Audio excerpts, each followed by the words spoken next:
And with your first match, tag team match scheduled for one fall. Making their way to the ring first, at a combined weight of 450 pounds. First, ranked from Freehold, New Jersey, he is oh yeah, Daddy, here we go. Terry Kidd and his partner, originally from Highland Park, Texas, but now residing in Philadelphia, Pennsylvania. He is Mr. Primetime Anthony Catena.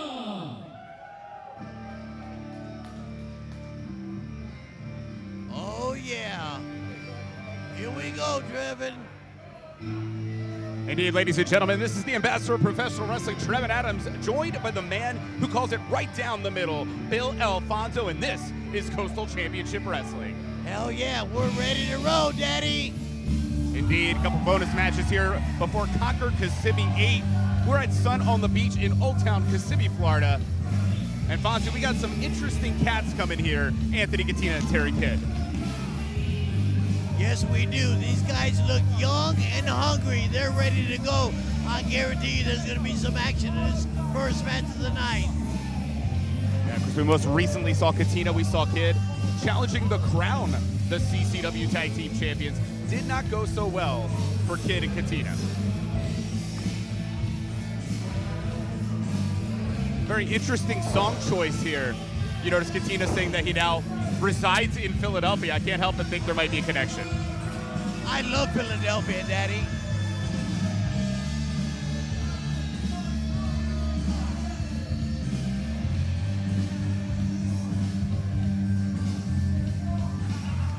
Absolutely excited to see how this matchup goes down. The opponents, two characters, I think, Fonz. You're gonna like these guys. Okay. And your opponent, weighing in a combined weight of 375 pounds, from Kamille, Israel, and they are Harley and Ariel. They are better together.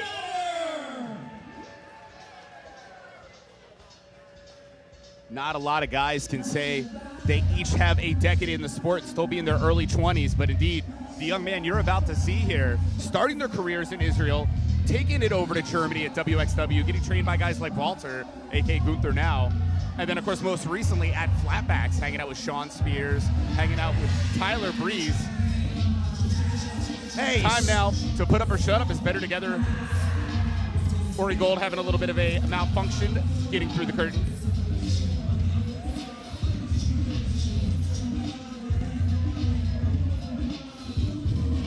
Of course, you can see the contention there, Hidar Horvitz. You notice Fonzie did not want to be next to that shirt that said "my best friend." I love it. Hey, you know CCW's attracting international talent. We guys got flying in from Germany, from all over the world. They want to be here. CCW is where it is at in the state of Florida. Of course, Ori Gold, the gentleman who's up on the ropes, has a little levity you'll see here during the entrance, and right now with the pants, of course. You'll notice Hidar Horvitz will be a little less excited about removing those pants.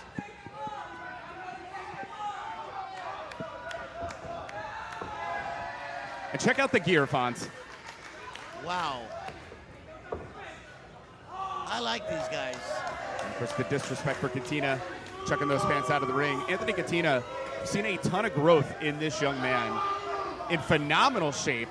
But the question is, can he get it put together here in CCW? Can he get those wins? It's really what matters, Fonz. Well, we're going to find out tonight, man.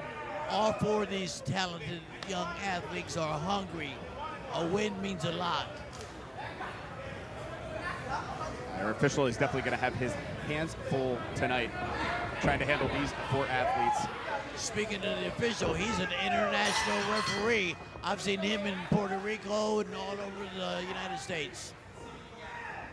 So it's Terry Kidd, Hidar Horvitz starting this thing off here as they get the big lockup. Collar and elbow. Here we go, Danny. Push off. In this case, the size differential was working well for Terry Kidd. And a little feint there as well, Fonz. Oh, yeah. Hey, it's not only athleticism, it's mental in that ring. You gotta be good on your feet, and your mind's got to be rolling at all times. Yeah, the smooth operator, he calls himself.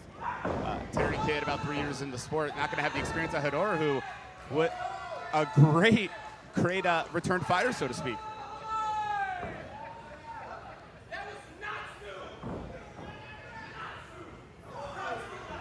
And of course, as a smooth operator, he can tell you what's smooth or not.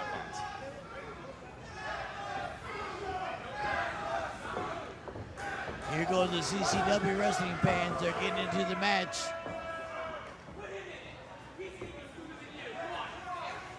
Asking for Ori Gold.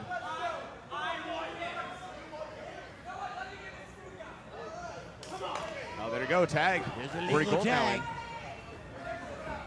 Be careful what you wish for. Don't underestimate Ori Gold. May not have the height, but this is a young man. He can move. He's agile. He can go to add it on the mat.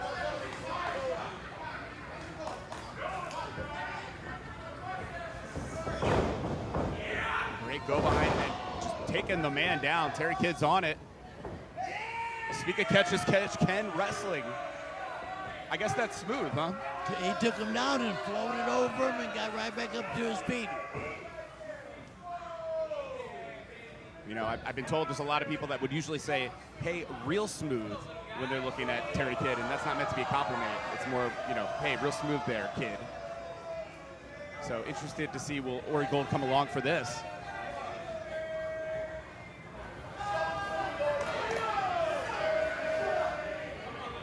Notice CCW faithful definitely not behind Terry Kidd. I'm not surprised. Some mind games here from Ori Gold.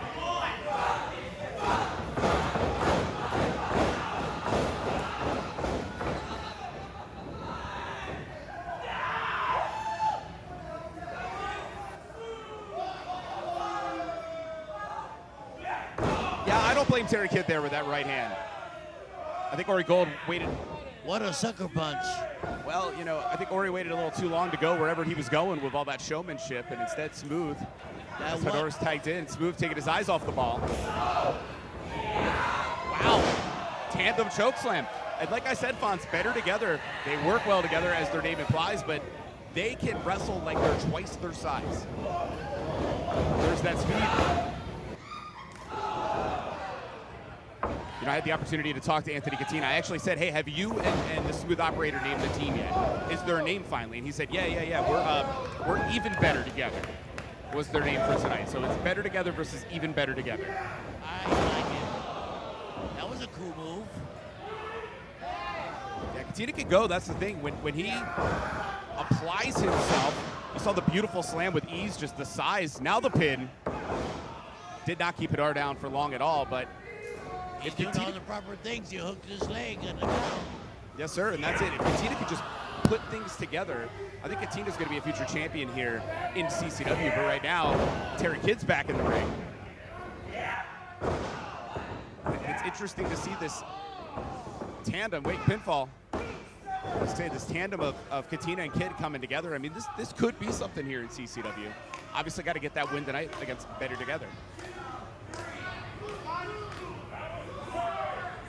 I don't know if arguing with the officials is the best answer here, Fonz. Hey, I think the official's calling it right down the middle. Gotta respect the man in suspenders. Now Kidd again using the size with the slam, taking Hadar down. And the tag to Catena, and this is very smart tag team. Well, up into this showboating, I was gonna say it's very smart tag team wrestling. But Catena does still connect. Nonchalant, come on.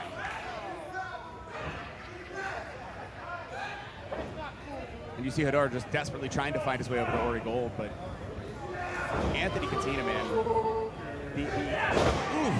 What a backbreaker. He's your Buzz Killington, right?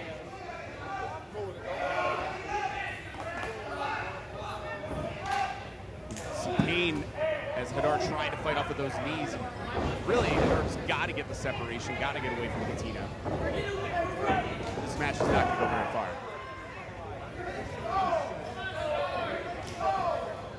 The prone man as Terry Kidd's tagged back in. Even those chops through the back, they weren't that hard, but it's just the contact. And it was exposed. It's your back, it's your neck, and the abdominal stretch here. All the while, Ori Gold's got to watch his partner get beaten up. And you see Ori's trying to get the CCW faithful behind him, but... Hey,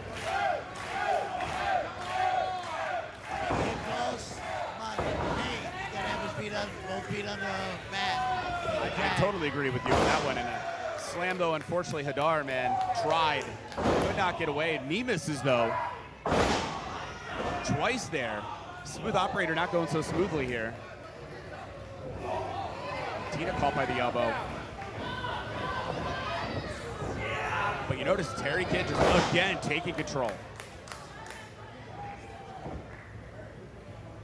And I'm thinking the lights are starting to turn off for Hadar Horvitz. There can't be much time left here.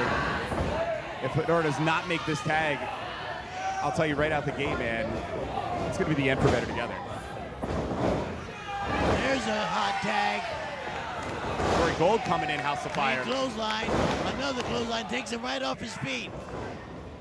This is exactly, that's exactly what Ori Gold has to do with the insecurity there, rocking Terry Kidd. And suddenly the complexion of this matchup's changed entirely, Fonz. This kid is fast on his feet.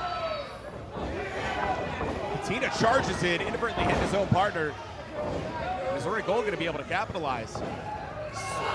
Springboard into that clothesline. Innovative offense here from Better Together. 1, 2, 3, 4, 5, 6, 7. Cross body takes out Catena. Fire just coming out of Ori Gold here. And the ricochet into the release German suplex. Is this the end? No, Kidd kicks out. What do you think of Better Together so far here, Fonz? I doing hell. Everybody in that ring's busting their ass trying to get a win. And it's really two units, and that's what I like about the tag team division here in CCW. Even in the case of Catena and Kidd, who haven't been together that long, they're already gelling. They're already seeing some of the best in what defines tag teams. That's a hell of a way to get things started here tonight. Oh, yeah. Spine buster. All the oxygen's got to be leaving Ori Gold there. Where's Catena going? That was stiff, too, man. Saw Hadar, tossed out Hadar. Official has no clue what's going on. Getting distracted by Terry Kidd. Hey, Catena. Oh, big huge elbow. Now the pin. Kidd and Catena win.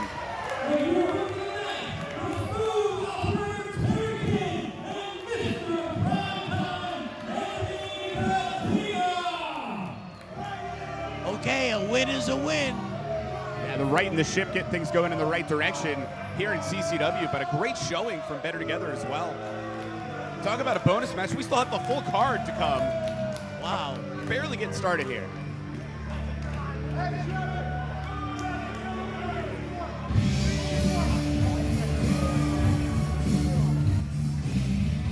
It's a very intimidating man. Yes, he is.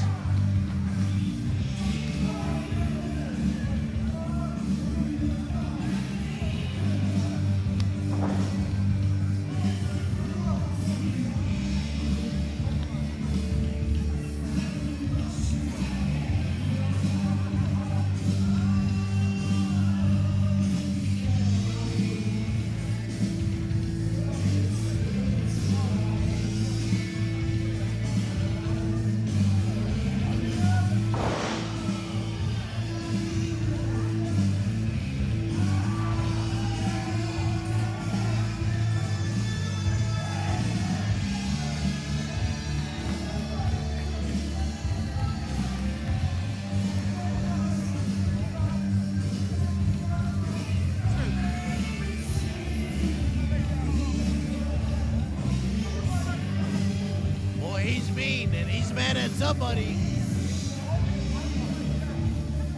He's got a great physique.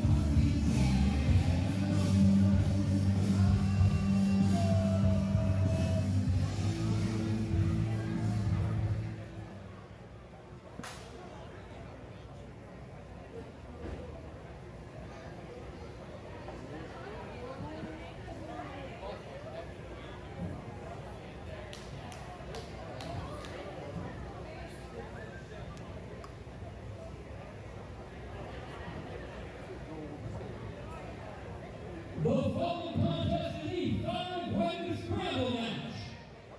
Introducing first, with the physique you could never achieve, from a town you could never afford, he is the rock star you wish you were, Daisy Kill.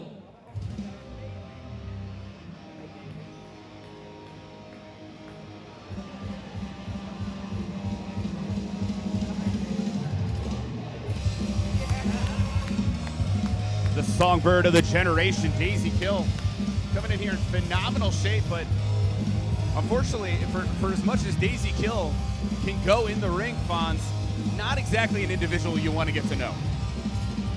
Well,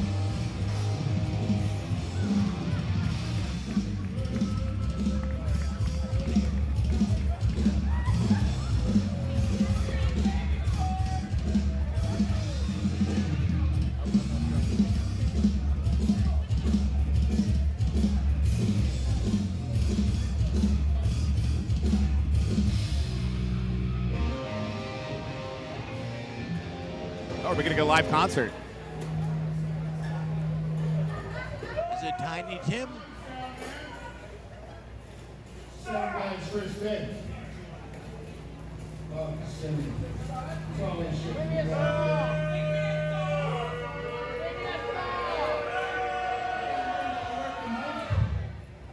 I think Daisy's getting feedback. Kissimmee, kissing my ass. Every time I'm here, it's worse than the last. As soon as it comes, I want to go to a better town like Orlando.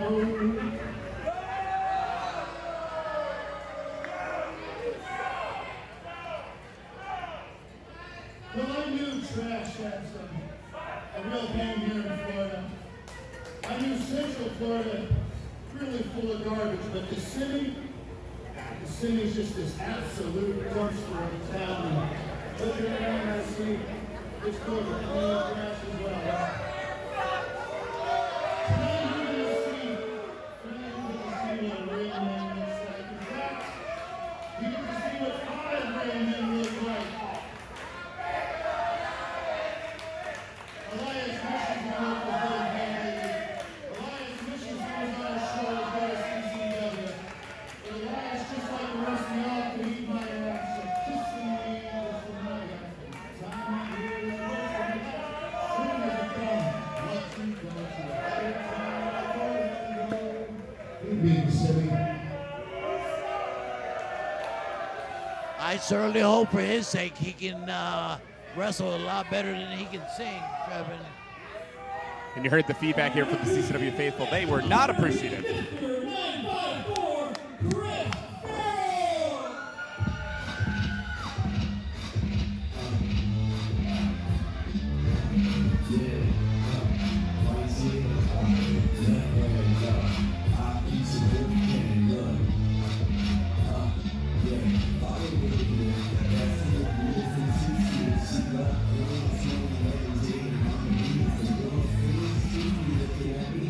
Oh yeah, Daddy.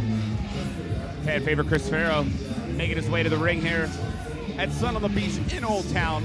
Indeed, Kissimmee, as you heard from that lovely song by Daisy Kill. Young man with speed. You'll see it in the ring. There's a reason he has that championship belt.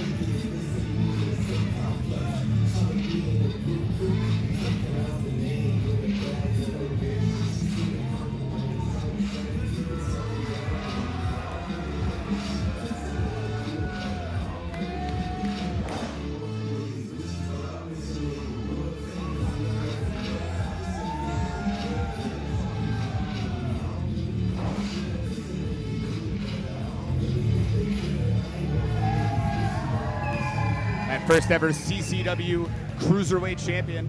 Championship's obviously not on the line here today, but always great to see. We'll see championships all day. Always great to see a championship caliber athlete in the ring. And introducing the third competitor from Brooklyn, New York, he is the Titan of Poetry, King Atlas.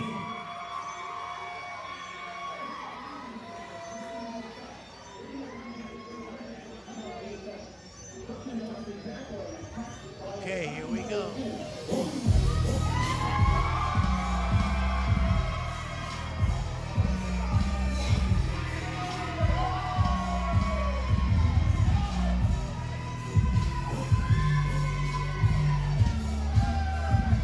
Fonz, you know better than me.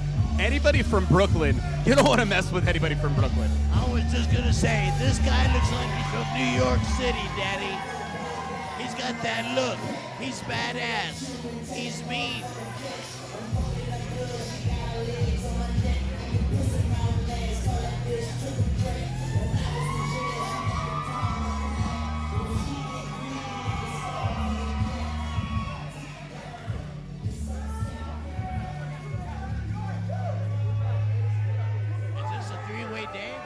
No, it's a 5-way scramble. We still got 2 more athletes to come out. Okay, Daddy.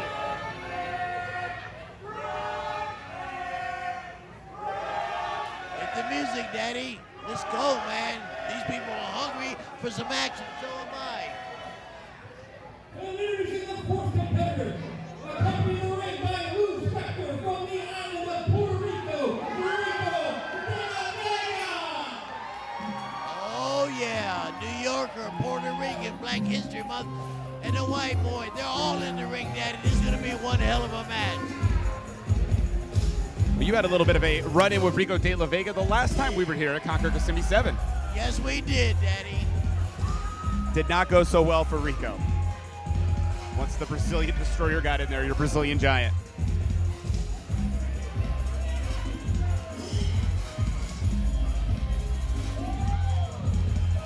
Known Rico de la Vega for a long time, a man who's willing to do anything it takes to establish himself in CCW. He's got the guts. Hasn't changed since I met him back in Evolve Wrestling, Ring of Honor, trained at the Monster Factory.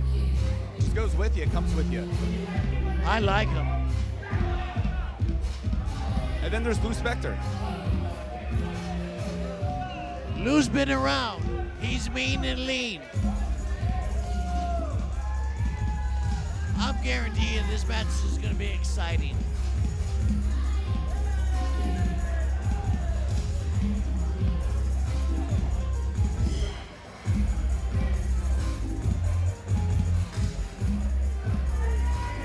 Hard to believe that Lou's drinking on the job. He always has something in his hand.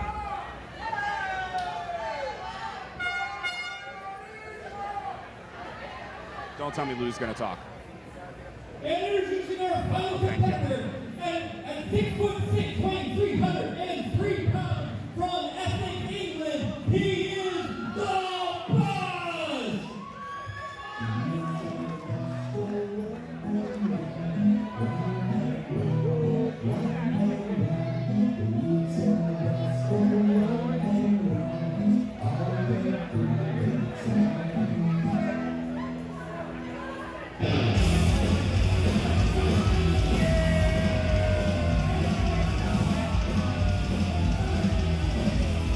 Adding some international flavor here Boy, in he's our 5-way big. scramble.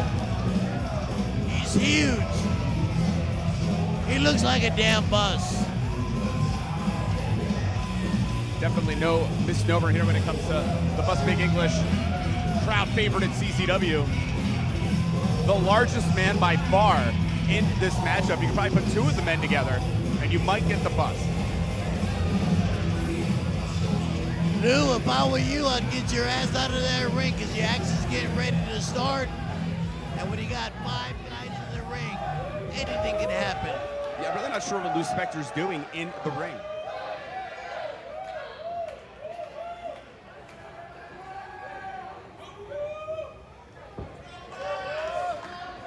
Ring that bell. Let's go. Daisy Kill is gonna mouth off to Bus. I want to see how that goes. About as well as I expected. Thanks for coming, Daisy Kill.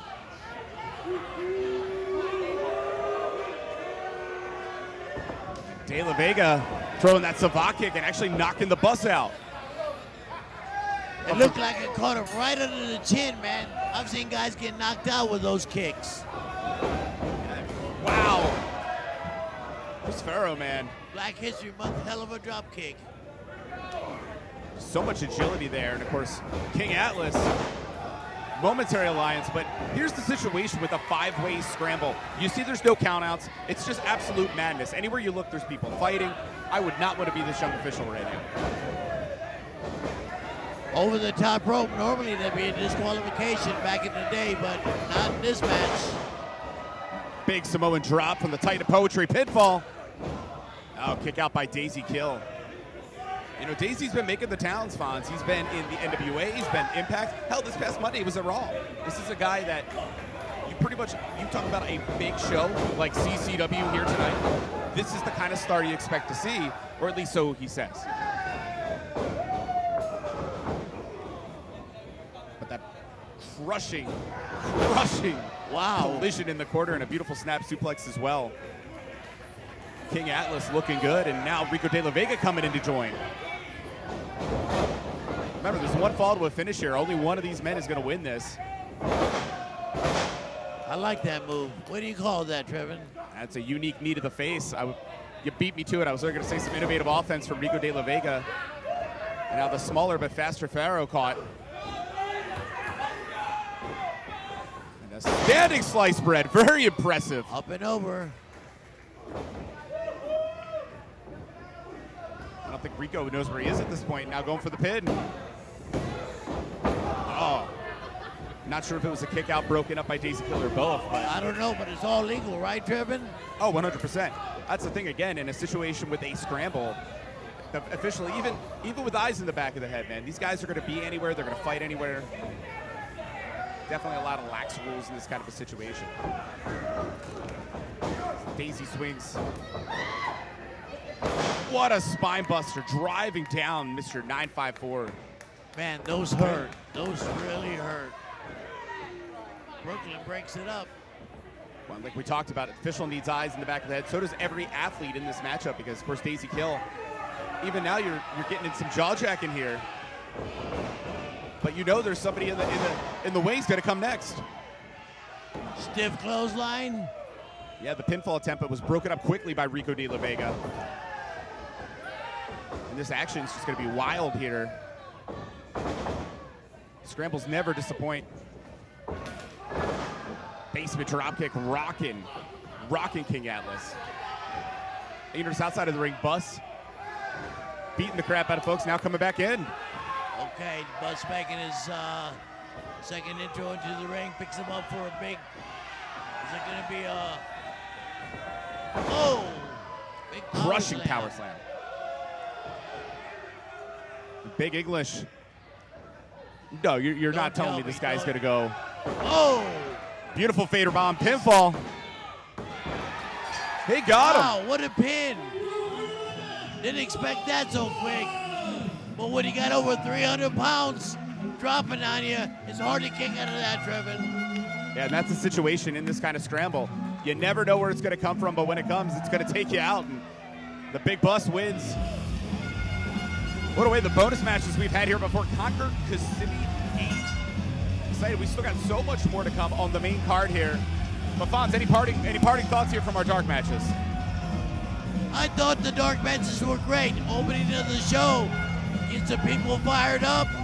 Got me fired up. I'm ready to go. I'm ready for some more action. Yeah, the bonus ends now. No more bonus matches. Into the main card in just a moment here. Coastal Championship Wrestling.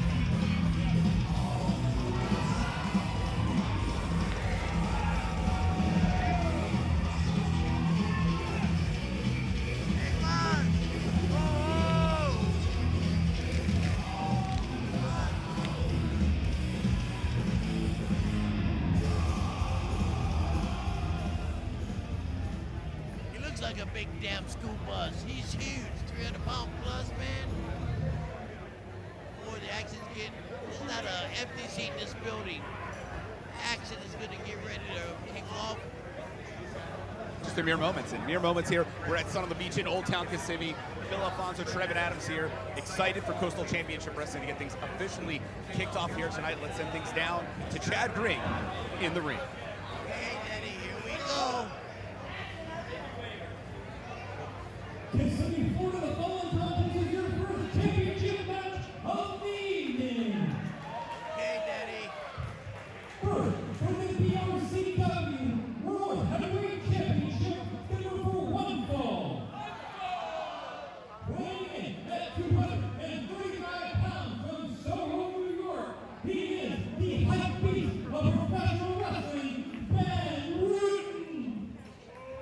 So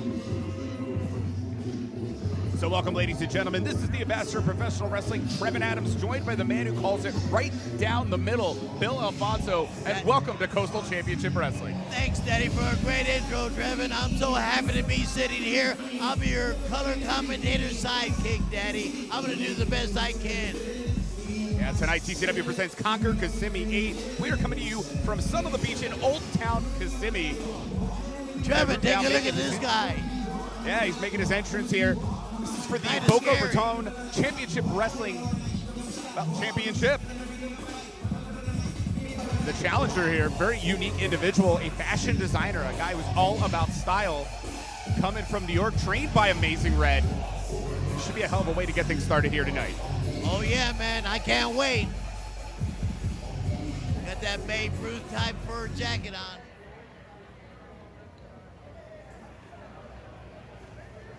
And his opponent, standing at over 7 feet tall, weighing over 300 pounds, he Oh, is boy. the CCW World Heavyweight Champion, Jack Tallow. Come on, Big Jack. This guy's huge.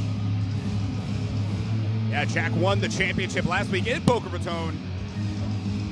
Absolutely excited to have that championship being defended here tonight in Kissimmee.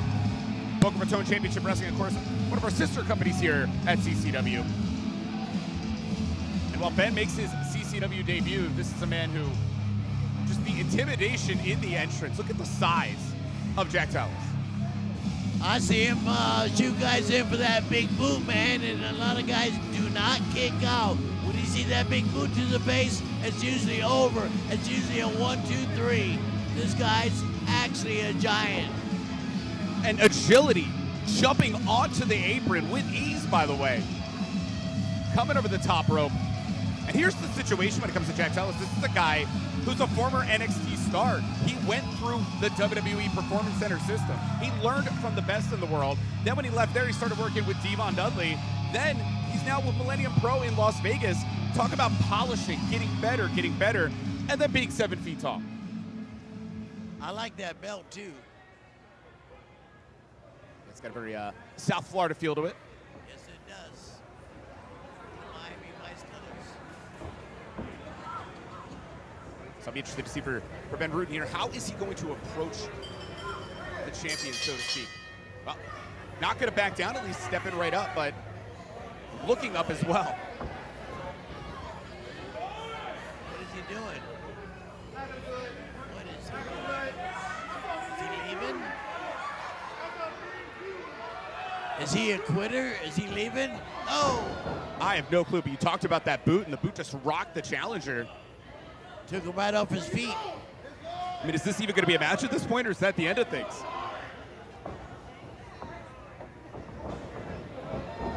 The champion tossing the challenger outside of the ring. Still can't get over just how easy it is for Jack Tallow to just step over that top rope. He is agile for a 7-foot man. Trying to fight back. I got to give it to Ben Rutten, man. He obviously did not come here looking to come up empty-handed, Bill, but I don't see a positive outcome for this young man tonight. I don't either. Of course, you got to watch that 10 count, and Tallow's well aware of that, but of course has the champion's advantage. Not that he necessarily would need it. Manhandling his opponent. Oh God, where are they going? Oh, good job, Ben Rutten able to get out of there and force the champion into the post. Damage could have been done here. You see, Ben seems he'd be more than pleased to take a count-out victory right now. I don't see that happening. Trying as he might, man. Ben is really throwing everything he can at the big man, but oh, what a forearm. Wow. Tallow now. It's like a lion playing with his meat here. Ooh. Can you picture just the crushing force in the corner of a man that size? It moved the whole ring.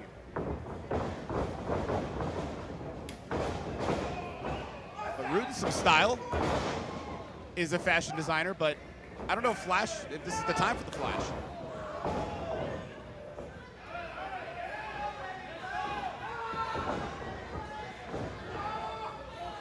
And unfortunately, Fonz, this could be the beginning of the end. Height on the chokeslam was insane. Pinfall. Jack Talos retains.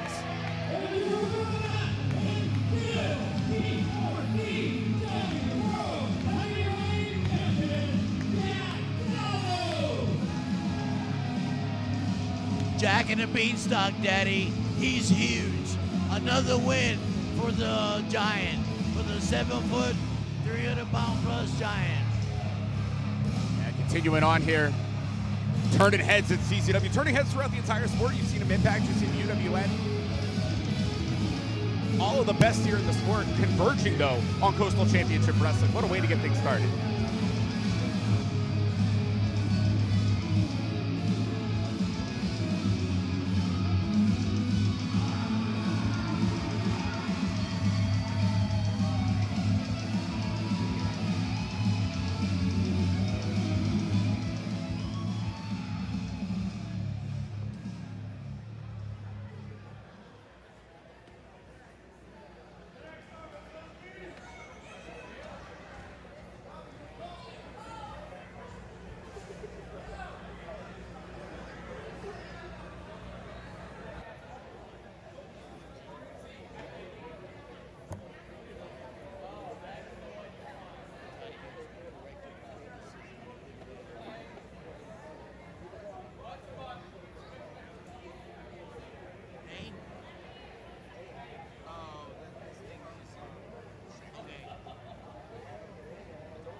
Here we go, Daddy.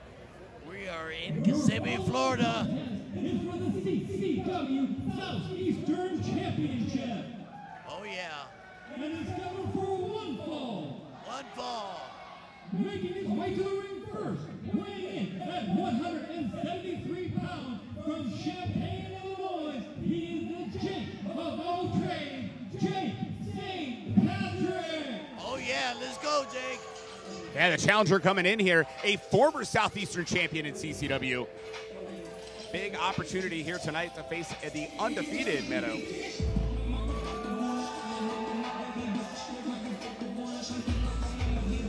Jake St. Patrick, well known here in CCW, arguably a CCW original. So much experience, so much talent here in Jake St. Patrick.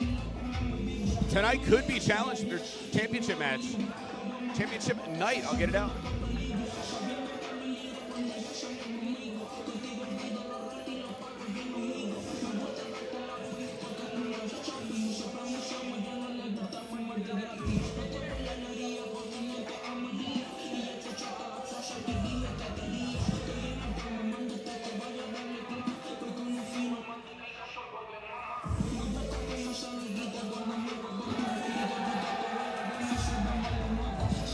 Not surprisingly, crowd favorite here with the CCW faithful.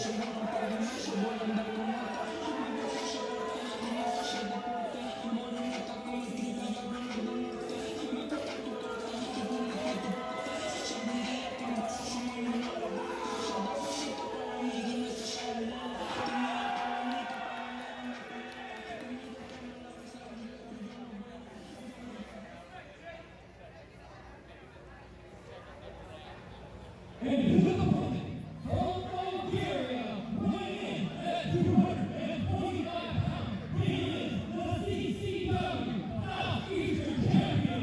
This is Meadow. A little more international flavor, Trevin. Yeah, coming from Bulgaria. Oh, yeah, this guy's badass, for sure. I've seen him in the ring many times. I like his style. He's quick on his feet. And undefeated, and I think that's a big deal here. Not only is he a champion, but Meadow has never been defeated in CCW. The Bulgarian Punisher. That's a sign of a great champion, like Mike Tyson, Daddy. And of course, trained by Gangrel, but another rather famous Bulgarian, Miro, was one of the ones who told Meadow, you need to go to CCW. You need to go. It's the place to learn. And what does Jake St. Patrick do with diving out? What? Ring the bell. Let's go. Ring that bell. I didn't see if the official called for it or not, Fonz, but No, I didn't see him go for it either. And that's the thing is, started. and I think that was the smart move by Jake St. Patrick was before the match begins, catch your opponent. Now we're finally officially started as both athletes in the ring, crossbody, new champ, no. Grab that belt. I don't think Meadow expected the attack from Jake St. Patrick before the match, and you know, under certain Not at conditions, all. I might criticize Jake, but I don't blame Jake for doing it. And beautiful double stomp after that roll through. Caught him off guard, and look, Good. he's got the upper hand. Went for the 3 count, but he got a 2. And Jake definitely has to continue to really take advantage of catching Meadow off guard. As soon as Meadow starts to control the pace, you're going to see a much different matchup here. You already start to see Meadow struggling to stop Jake. Now it's Jake on the defensive.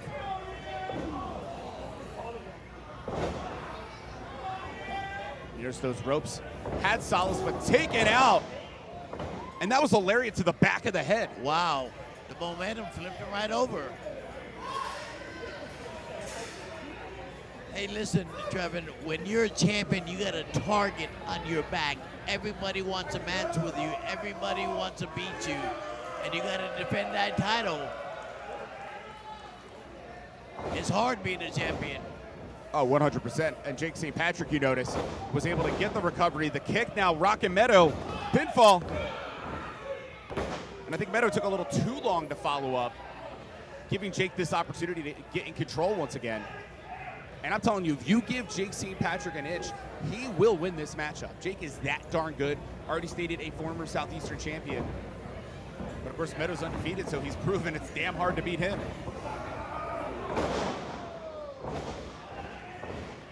Suplex dropped him right on the back of his head, Daddy.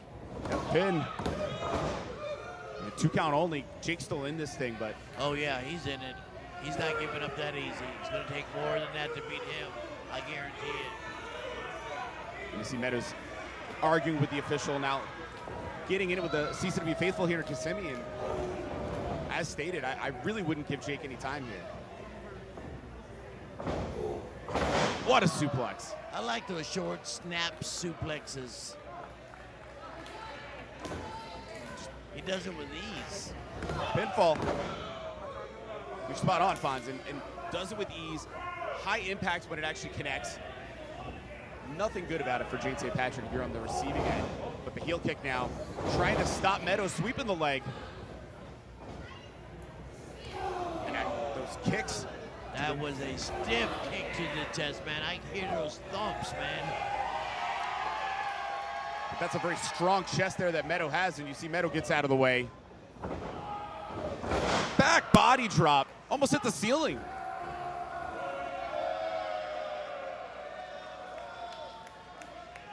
And I'm not surprised at all, CCW faithful not getting behind Meadow. Pin. Maybe a little nonchalant on that pin, Fonz. The champion is not hooking his leg. That's very surprising. I think sometimes when you're that much better, when you think you're in control, it's real see some things get a little bit sloppy. Now using the ropes as a weapon. And for the champion's advantage, not that I think Meadow's the kind of guy that would want to be disqualified, but it's not like the championship would leave. You're right about that. What a knee to the gut. It's already got to be hard to breathe if you're Jake St. Patrick, and another knee to the gut.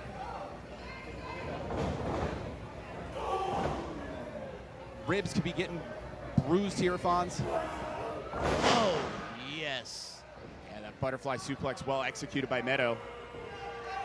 Very pleased with himself. Taking a while getting to this pin. And again, now hooking the leg as well, like you pointed out.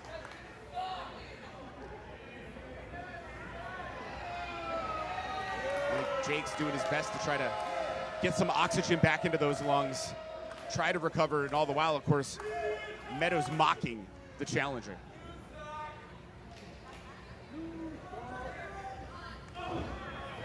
Now signs of life here. But stopped. And you see a little viciousness coming out now in Meadow.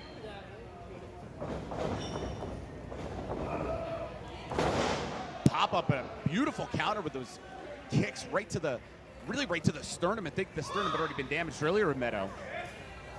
But you notice Jake can't exactly capitalize right now. They both suffering after that move. Referee's doing his job. Yeah, we could be in a knockout situation. I think both men are going to answer this count, but People getting behind this match. Oh, that gut shot. sweeping the leg again. We saw what happened last time when that chest was exposed. There's those kicks again. And I'm telling you, 4 or 5, wow. every one of them could crack a sternum. Oh, the heel kick. New champ. On the rope, champion's using every opportunity to save his ass. Great ring awareness by Meadow. Wholly agree. Able to get the foot on the rope, now holding onto the ropes as well. Jake's thinking German suplex, but was stopped by Meadow.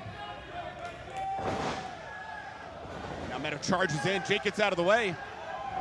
Kick to the back of the head. And there's the German with the bridge. 2 only.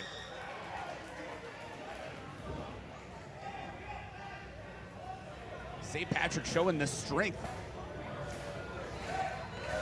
That's the thing with Jake, man. Deceptively strong for the size. Has the agility. Choose your favorite area code. Jake's in control.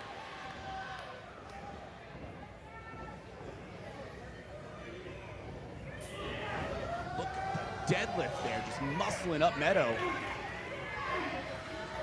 But those elbows, man, those will rock you. You see St. Patrick's just going limp here. Driving him down, got him off his feet. Continue with those elbows. And the official might want to stop this thing. If it's Jake's not going to defend himself, man. If he comes back off of that, he's one tough guy. That was about 10 blows to the side of the face and the side of the neck. Now the Impaler DDT into the pin. Meadow wins.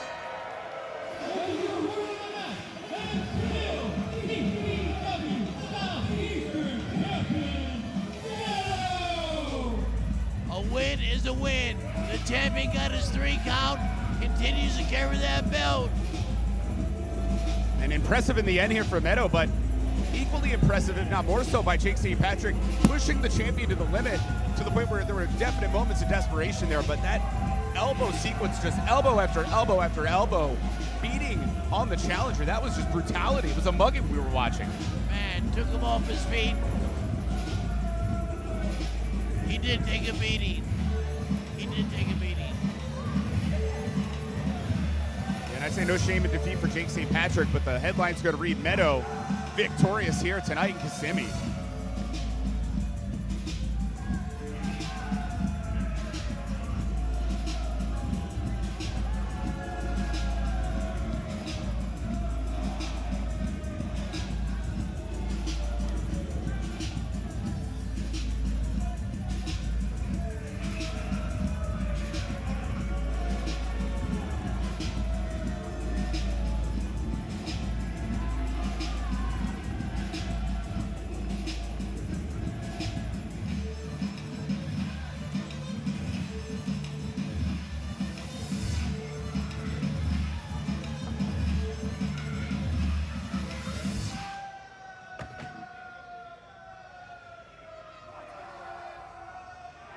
Champion taking a bow, and he deserves it. It's not easy being a champion.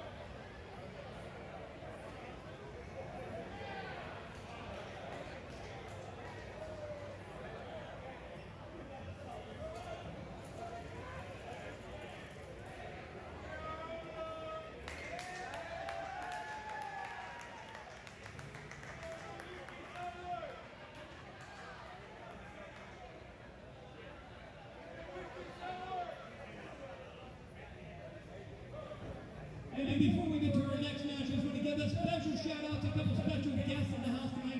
The great people over at Get Fuel. What they are, if you don't know, you should. They actually have a cafe in Longwood, Florida, and deliver nutritious meals all across Central Florida. And hey, if you're here on vacation, they deliver worldwide, actually. Fantastic meals. They're run by bodybuilders who, and I'm telling you, the stores of CCW visit them, and it stores all across all professional wrestling. I'm not a morning person, but I got some protein level in the fridge for breakfast. I can't wait to wake up tomorrow morning. So give them a follow at Get Fuel Meals on Instagram. I hear it's so good that they don't subscribe to OnlyFans, but he subscribes to that.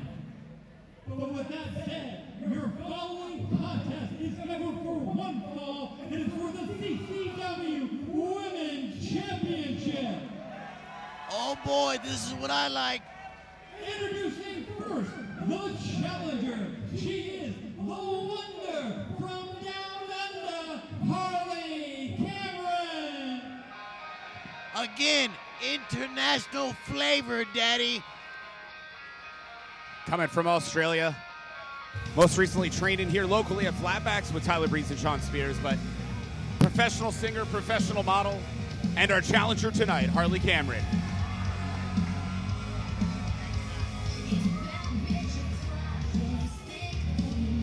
She's not only badass in the ring, she's beautiful. She looks like a model.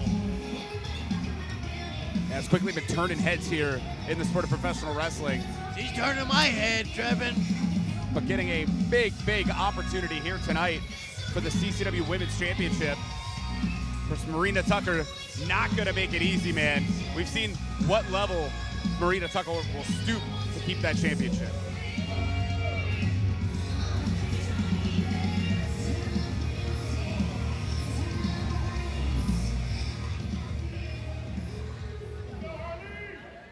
Let's see what she's got, man. And her opponent, from Longwood City, she is the defending Detroit, I love it. Women's Champion. She is the Detroit Army, Marina Tucker. Come on, Marina, let's see what you got, champ.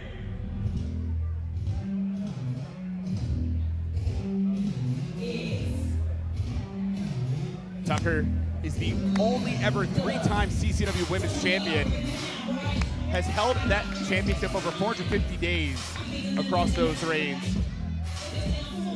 And there's a reason that belt stays around that way, I assure you.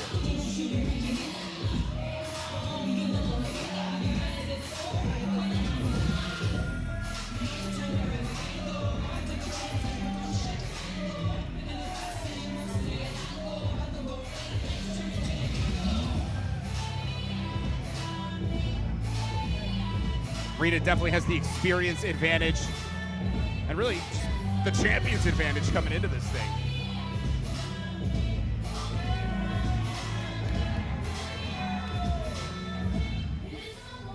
Like I said earlier, when you're a champion, you got that target on your back. Everybody wants a piece of that. Everybody wants a title shot. Everybody wants a hard match. Marina's got thighs. She's big. She's badass. She knows how to wrestle. And that's the key. You just said it. Despite the international stardom coming in here with Harley Cameron, the reality of the situation again is if you have the ability to out-wrestle your opponent, that's all it comes down to. It has absolutely nothing to do with I can sing, I'm a model. As you'll see that Harley can be. Look at Marina.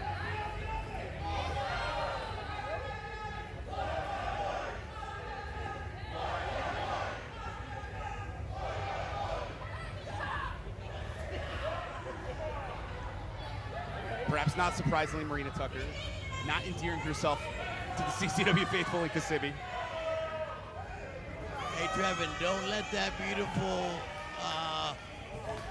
women thing fool ya. These girls are tough. They're both good looking, but they're both badass in the ring. They're both tough. Collar and elbow. Drives her back. And with a handful of hair, by the way. And this is the situation when it comes to Marina. She's going to know how to take advantage of every opportunity. If there's one little exploit in the ring, Marina's going to do it. And if Marina gets in trouble, she's not afraid to cheat to win. Hey, sometimes champions do what they got to do to win the match. Let's look at Ric Flair. One of the greatest sports entertainment guys in another the quick pin. business. Of course, I don't blame Harley Cameron for trying to be quick about this. Sunset flip. The 2 count only, but Marina Tucker may suddenly find herself on the losing end for the first time in a long time in CCW if things keep going like this. Harley's on fire. And a little sass and disrespect to go along. Psychological warfare. Gets Marina a little bit pissed off. She doesn't,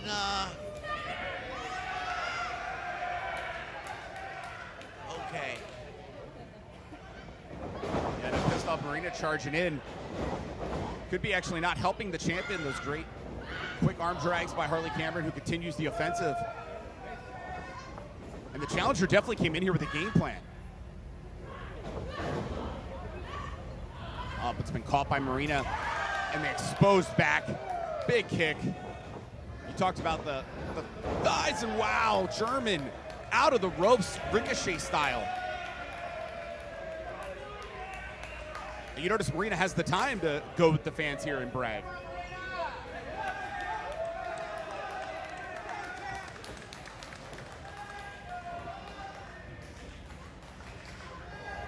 Cameron getting pulled up. Notice that handful of hair once again, but Harley's still in this. Wow. Twisting up the arm. Marina Tucker Drove her face right into that mat. That didn't feel good. very impressive by Tucker going after Elbow to the back of the neck. a pin. She's not going down that easy, Marina. But to your point, you target the arm, then you go right for the back of the head. I mean, Tucker knows, in fact, right now, a flashy way to choke your opponent here. Going to use every second of the 5 count. Lane Rosario obviously is not going to just throw this thing out willy-nilly, but this is doing nothing for Harley Cameron. Back suplex connecting. Is this enough? Nope. Kick out. The Aussie is hungry. She's not going to go down that easy. And to your point, both of these women, wow. In phenomenal shape. Here to fight, and you're seeing it right now. Marina Tucker using the ropes again to choke her opponent. That's that shortcut, but it works. Tucker charges in. Harley catches her. And now Cameron with some kicks there. And choking back. And do you blame the challenger? I don't blame her a bit. Hey. You know, they say Australia was a penal colony, man. You never know what's in the DNA. You're right, Daddy. Cameron's still in control here. Let's see if she goes to the top. Nope. She steps in. Oh, it takes a big knee to the neck. That was an execution right there. That could be out, man. That was tough. Marina, that was a good move, man. Yeah, rocking the challenger. I'm serious. It was like witnessing an execution. Harley got hit so hard. Took her off her feet, stunned her. She's crawling to the turnbuckle. Yeah, I wouldn't be surprised whatsoever if Harley thought she was on the other side of the world right now.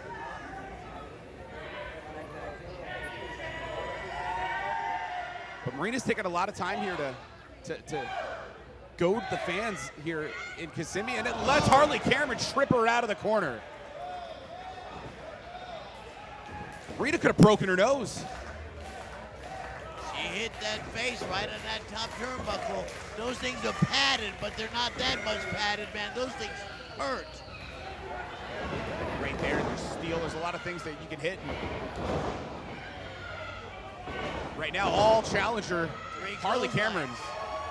We could be looking at a new CCW Women's Champion in moments. I'd love to see a title switch.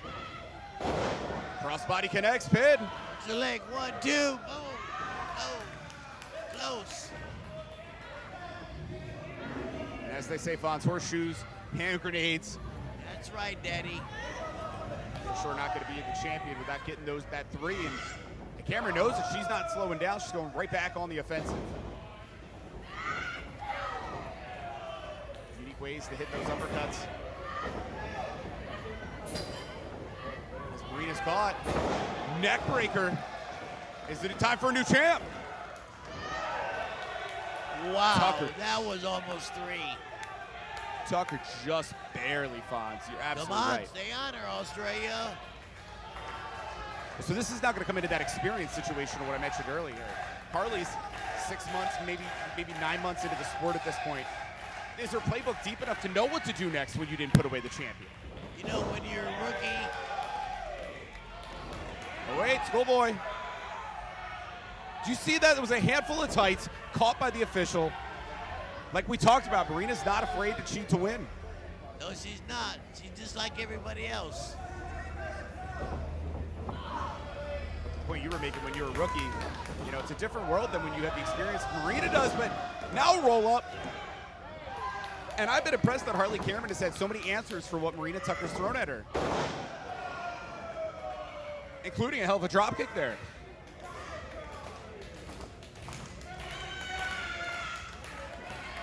Marina's in a little bit of a trouble.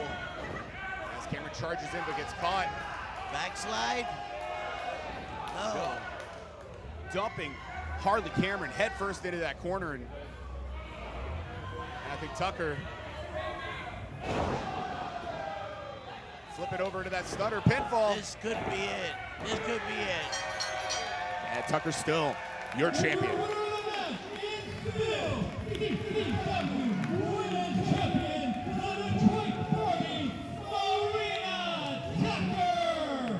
Hey, that Australian rookie did a hell of a job. Marina looks blown up a little bit. Yeah, Harley Cameron pushed the champion to the limit, but like we've said so many times here in CCW, Marina Tucker, not only still your champion, again collective over the 3 championship reigns, over 450 days with gold around the waist. That's insane to me. That's great. Congratulations, Marina, for being the women's CCW heavyweight champion, Daddy. Well, and the situation is there's a lot of women looking at that championship here in CCW. Like I said, Trevor, she's got that big target on her back. Everybody wants a piece of the belt. Everybody wants to be a champion. It's hard to be a champion sometimes. Marina's got a long road ahead, standing atop the mountain here in CCW.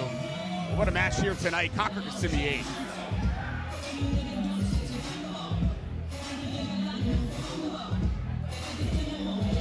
Hold up that belt, champion. Let's go.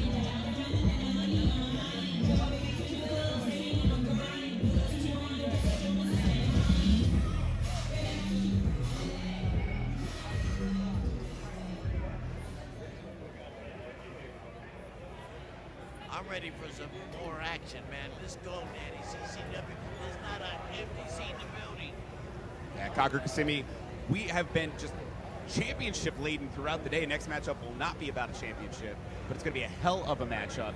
And I'm really curious to see, is Dominguez going to continue his role here in CCW, or is Eddie Torres going to continue his momentum in the singles division here at CCW? Let's find out. Here comes the action. Here we go, Daddy. One fall. Making his way to the ring first, weighing in at 240 pounds from Newark, New Jersey, he is the authority, Eddie Torres. 240 pounds of Eddie Torres, man. He's badass. No, and Torres has gotten in phenomenal shape lately. You're going to see, man, he's just cut, little body fat, all muscle. This is a man who's been in the sport about 20 years almost. And it's hard to believe looking at him. It's clicking. Got to be at his prime at this point.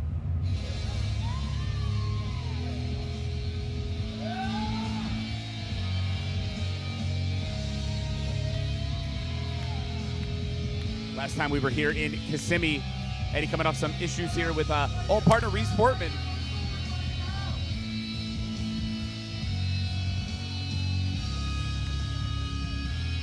And again, Eddie is very adamant. He wants to get into championship contention.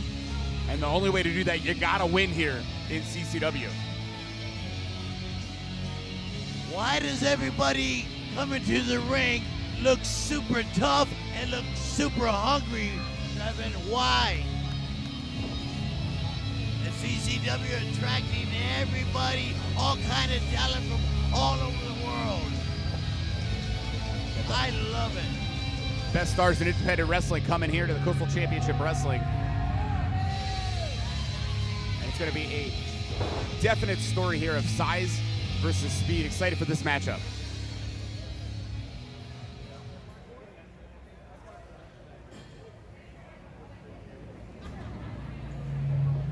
Ref, don't let that big guy intimidate you. From right here in Kissimmee, Florida, he is 1 in a trillion, Ariel Dominguez.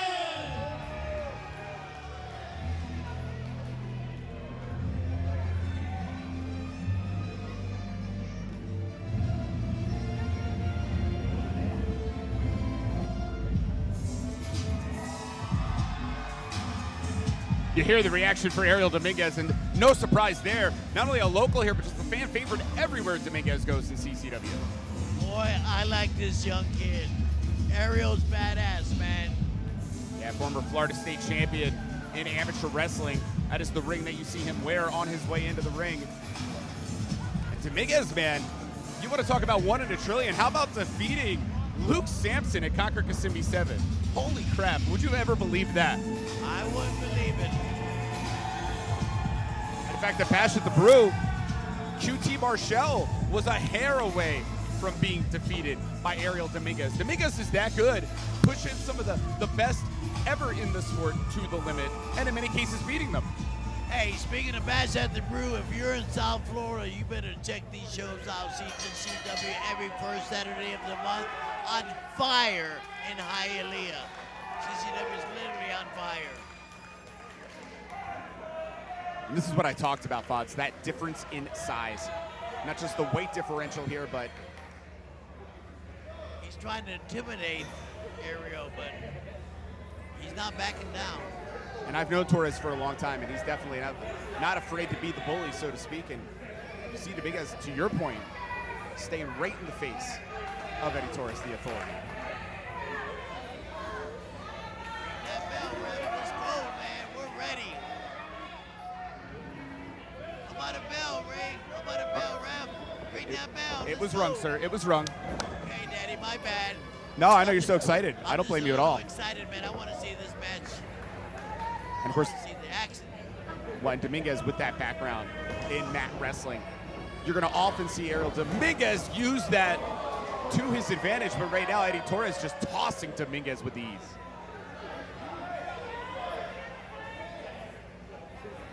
Every match starts with a collar and elbow, then feeling each other out, but man, what a push off, and it just took Ariel right off his feet.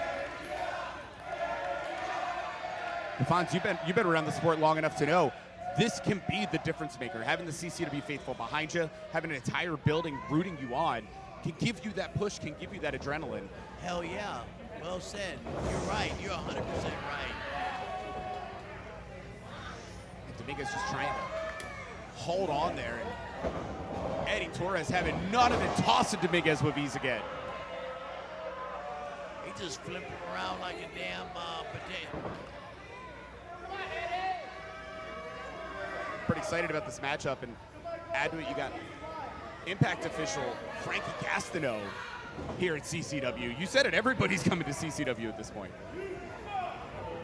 We definitely have international flavor. Ariel's from Well, Kissimmee. Kissimmee, but before that he's from South America. He's definitely got within the family, yes. Yeah. Oh, Hitting that left hand, catching Torres. This Ariel, man, we've seen this before. Using the speed, just feinted, literally made Torres go out of the ring. he's very quick on his feet. I like this young athlete. And the thing is, Dominguez was good to begin with as he came into the sport, but most recently he's been training at the Dungeon. He's hanging out with TJ Wilson, Natalia Neidhart. It's just getting that much better. And I think Eddie Torres has made a mistake here. Look at the gator roll. But unfortunately for Dominguez, Torres was able to recover enough. As soon as he plants himself. Well, hey, that's one way to get around it. Pinfall. It's going to make the point when Eddie plants himself. Oof. Yakuza kick just rocked Ariel Dominguez. Big man threw that drop kick, caught him right in the face. And I didn't see that coming. No, and that's it. It was impressive that Dominguez was able to land on his feet, getting tossed off by Eddie, but Eddie, agile himself, pin. 1-2. That was only a 1 count. You know, and keep in mind that point of if Eddie plants himself, man, he knows how to control his center of gravity. He's going to be a tough guy to move around, and Dominguez was very impressive being able to trip over Eddie a moment ago, but if Eddie's in control, this is going to be a long, long night. Look at the stomp on the hand. Those hurt too, man. It's one of the unique things about the sport of professional wrestling, the fact that stomping on an ankle, stomping on a hand is legal. You're not going to see that in other combat sports. No, right here. I love professional wrestling. Signs of life from Dominguez, but quickly stopped by Torres. And obviously Torres has been hitting the gym a lot lately. And I'm sure he'd argue this is light. To toss this young man around anywhere.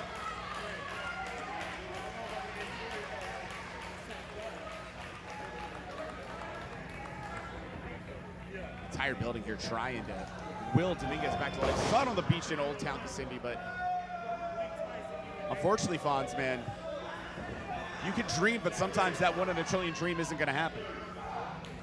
You're right about that. Fans do not like this big guy. Chanting, you suck. Well, I'm sure they remember everything that went down with Reeves, but in this moment here, the Authority is living up to that moniker. Every time we start seeing those signs of life from Dominguez, maybe this is going to be it. Maybe this is going to be Ariel able to get some movement here. But you notice again, Eddie's just so fast to stop Dominguez, but does not stop that forearm. Hip up. No what? ways. Dominguez. What? Fireman's carry? No.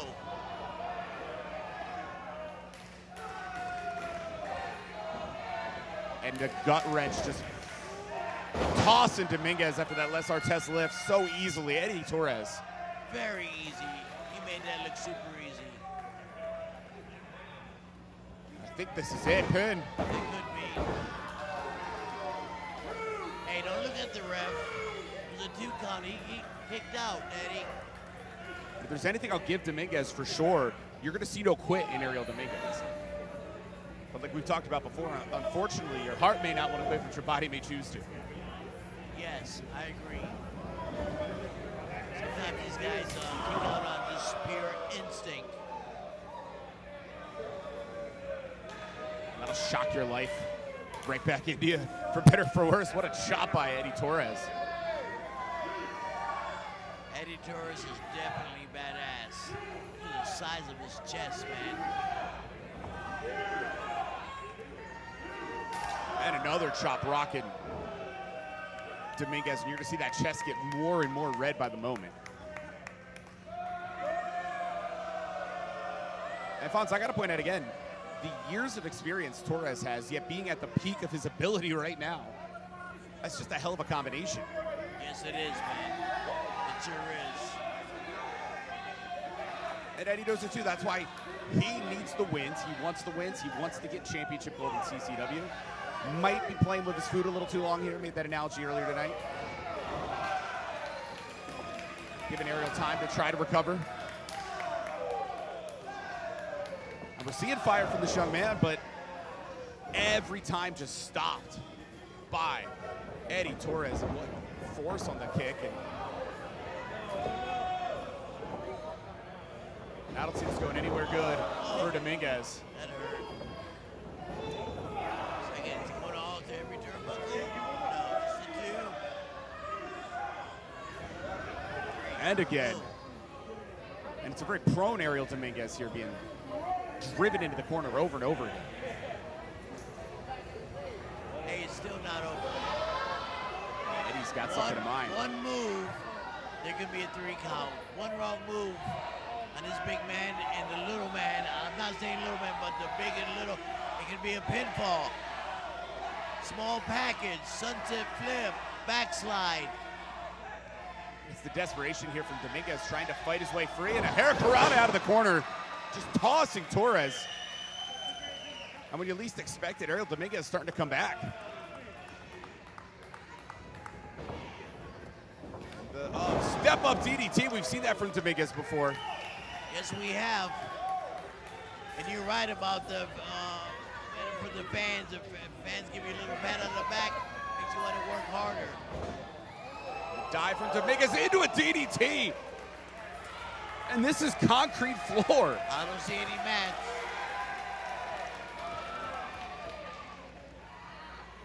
Dominguez on fire in it. I just would be shocked if Eddie Torres knows where he is in this moment.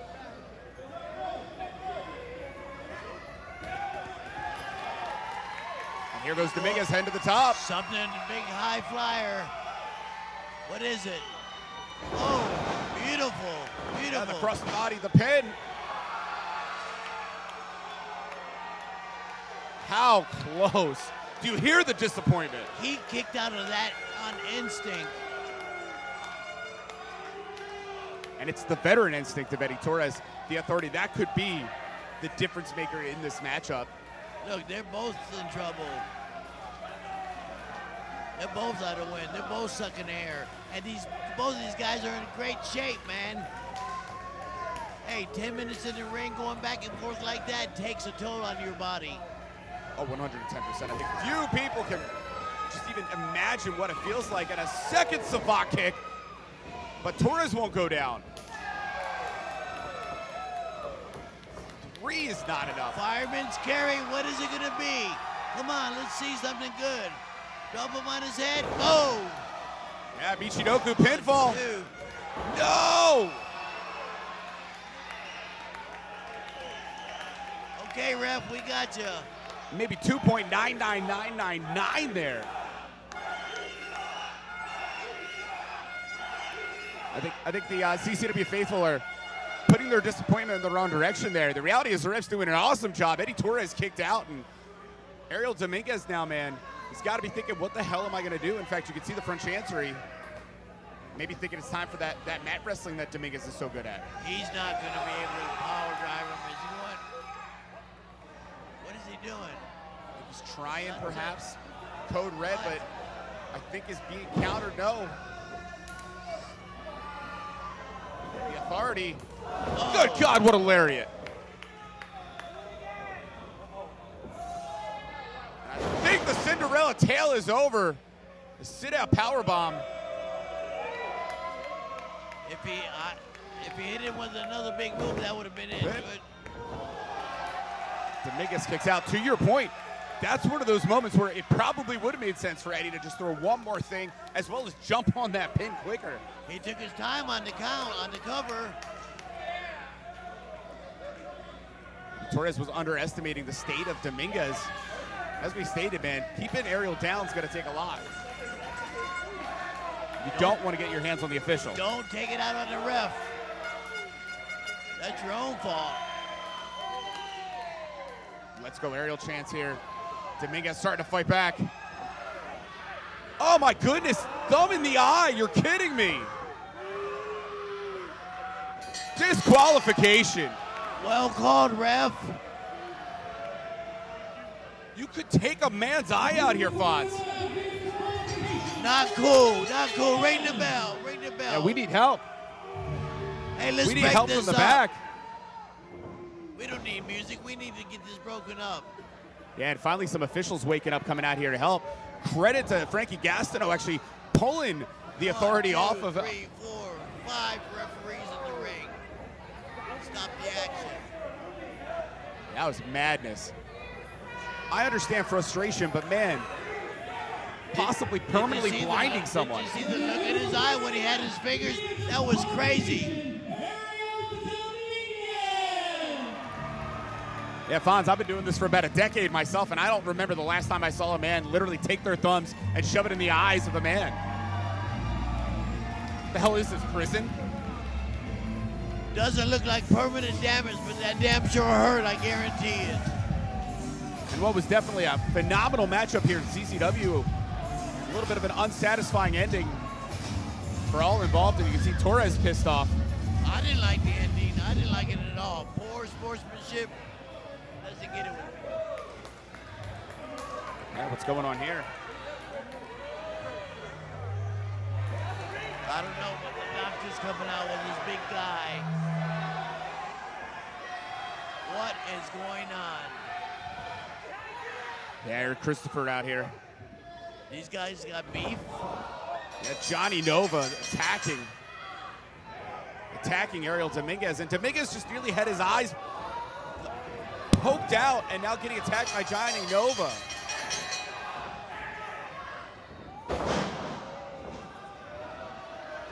Okay, Nova, you proved your point. You're taking advantage of a man that just went 12 minutes non-stop. It's a much different Nova than we once knew here. What's up with Nova? Hey, you can't say that. He's not trash. He's one of our top talents. My name is Dr. Eric Christopher. Okay, Dr. Eric Christopher, we hear you. What do you got to say? Something's going on. This is my newest patient, Johnny Nova. I knew they were getting together, but I'm wondering why. We have a message for a man named ERA. Now, ERA, last week, we made a statement. We took out your shoulder and sent you to the hospital once again.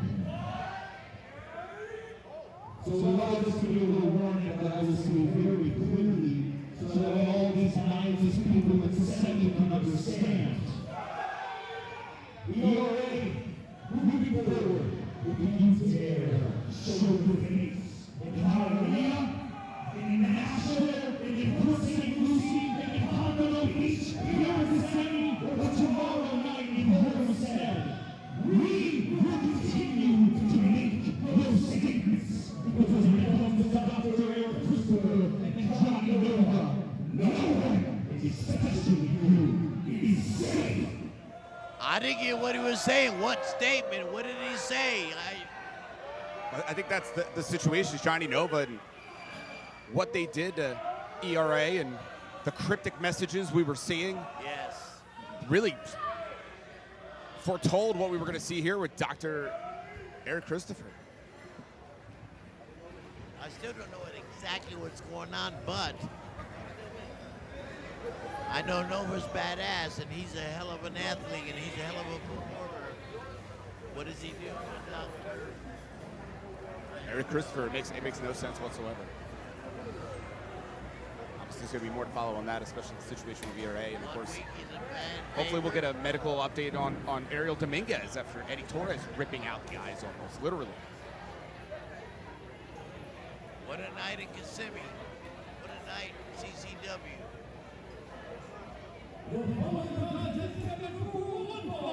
One fall. This is for the CCW Tag Team Championship. And making their way to the ring first, accompanied by Buddy Moore, and helping from the Reverend Tyler Uriah and his partner from your homepage, representing OnlyFans. He is the most exclusive content creator and steward. They are Sunday Servants.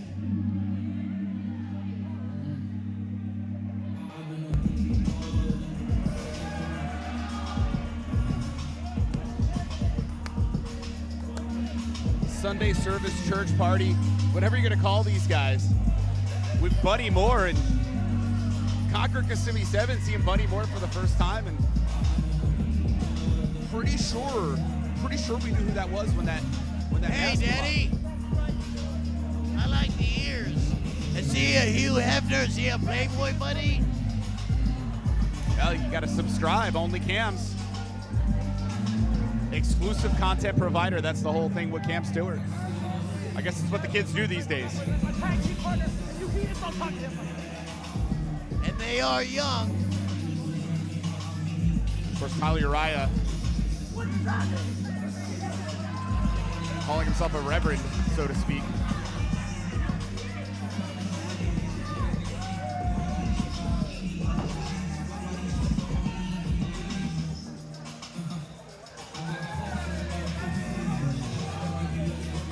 Of course, this is a CCW Tag Team Championship match.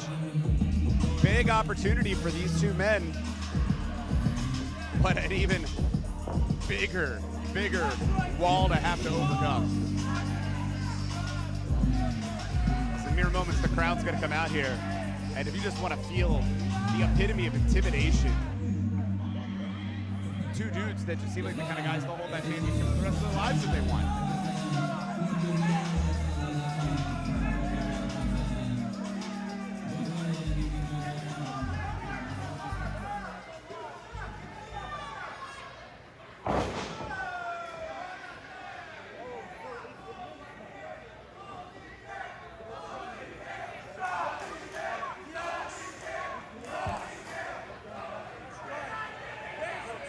I guess there's some subscribers of exclusive content here in Kissimmee.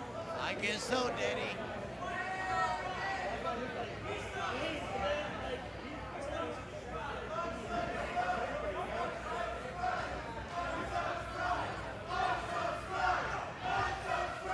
Come on, let's go. Next match. Get him out here. I want to see some action, man. What's the hold up, Daddy? Let's go, man.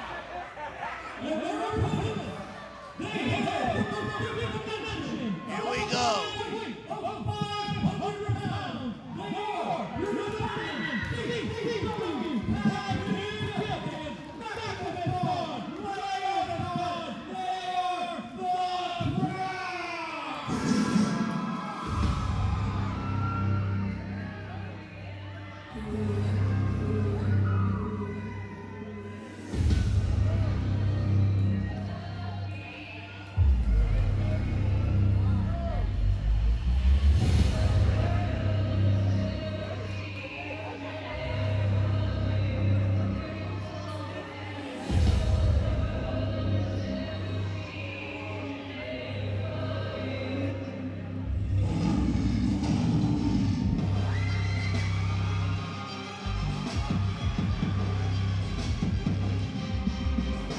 I do not blame the challengers for getting the hell out of the ring, because I'd be running too. Oh boy. Here we go, Daddy. These tag team champions are badass. We're ringside just watching this entrance, and the intimidation factor of our tag team champions here at CCW. We're not that close, and I'm ready to run, man. They're intimidating me, and I'm not scared of nothing.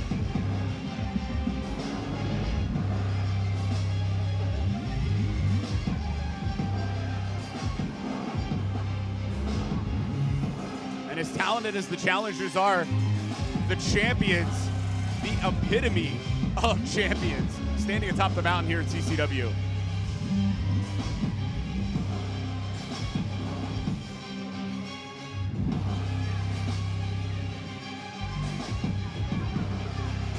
You gotta feel like you're living a horror movie if you're gonna face the Qrown. Oh yeah. Hey, their gear is intimidating. Once they take their robes off and show the pads and masks, they're still badass. Yeah, they're in phenomenal shape. Two big, strong dudes who can beat the piss out of you. They know how to work together well. Oh yeah. So I said I could believe a world that could exist where the Qrown are the CCW Tag Team Champions for the rest of the time.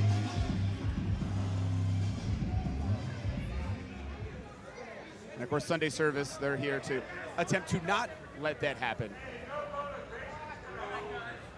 Got to keep an eye on Buddy Moore. That could be one of the difference makers here if the challengers are going to be able to overcome.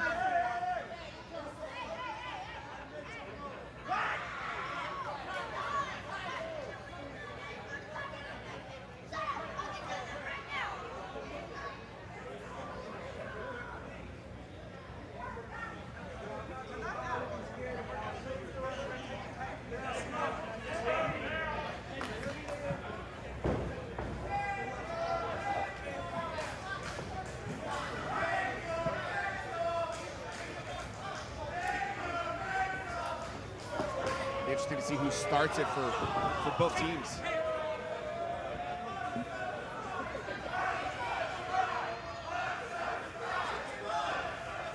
You hear the unsubscribe chants.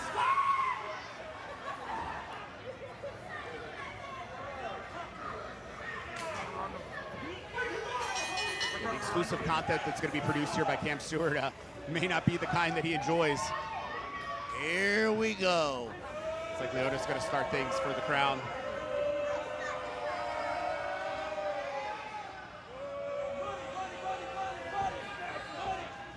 Take the jacket off.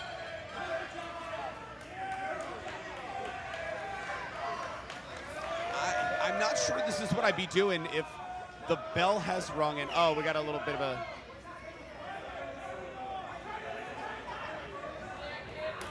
Tyler Uriah was like, yo, we're not, no pomp and circumstance, let's get to it. And that was kind of my criticism was, if you're gonna be facing the best tag team in all of CCW, maybe this is a way to get into the head of your opponents, but I don't know if this is a good play.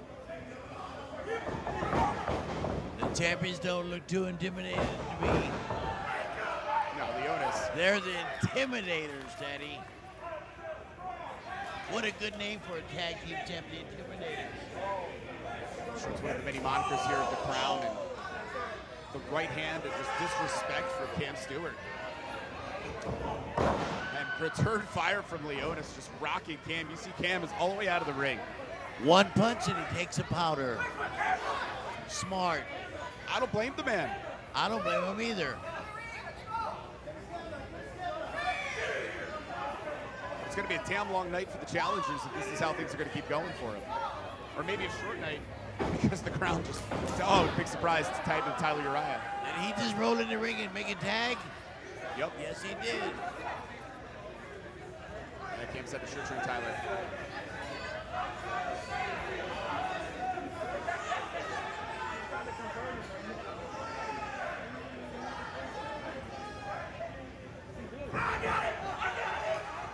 Well, hey, you know, it maybe worked for a second for Tyler, but not for long. What a shoulder tackle. Notice just rocking Tyler Uriah.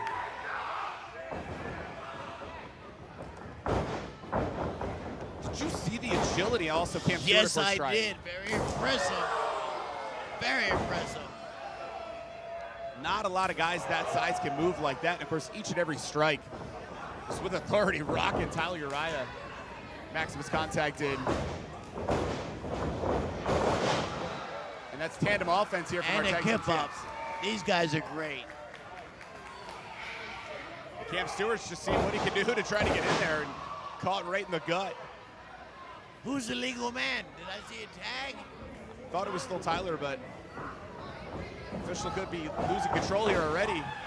As Cam Stewart's dumped out, you see Bunny Moore very concerned about her two charges, so to speak. Well, there's your tag. Leota's now on the way. These tag team champs are very impressive. This is what you get when you come to a CCW show. Giants that are light on their feet. Super athletes. You saw the distraction from Bunny Moore, was able to let the attack happen outside of the ring on Leonis, and Leonis got dumped right into the post. And unfortunately, as Maximus is just losing his cool here, the official is letting all this happen. Hey, when you run into a steel pole, I don't care who you are, it hurts. It causes damage, tremendous damage. As they say, the bigger they are, the harder they fall. And unfortunately, this is this kind of a situation where the numbers game is helping the challengers as Tyler Uriah's tagged in. Can you imagine a world where it's Tyler Uriah and Cam Stewart as our tag team champions in CCW? And I don't think Tyler realizes that Leotis moved. Wow. It's inadvertent, unfortunate happening for both Tyler and Cam. Maximus. So much force on every one of these clotheslines. And I'll give it to Uriah. He's trying to fight off Maximus. Reverse. Oh no. Alabama slam out of the corner. Cam gets caught too.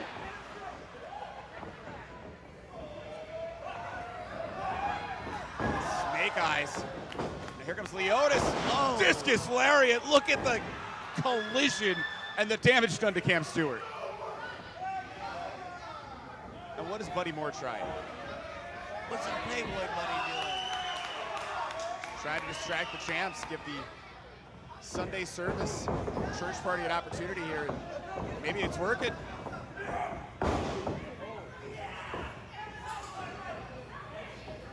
Cam's just taking so much time. And wow! Discus lariat inadvertently taken off the head of Cam Stewart from Tyler Uriah.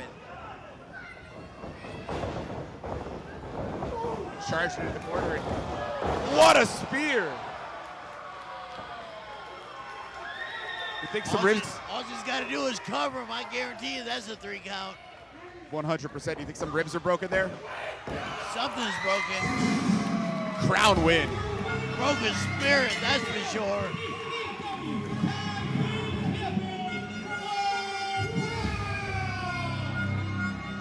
And another dominant title defense here by the Qrown, our CCW Tag Team Champions. Sunday service did not have a good night here tonight, but the Qrown sure did. Look right there, that, my friends, is the top of the mountain, and I dare any tag team in CCW step on up.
The following contest is scheduled for one fall. One fall.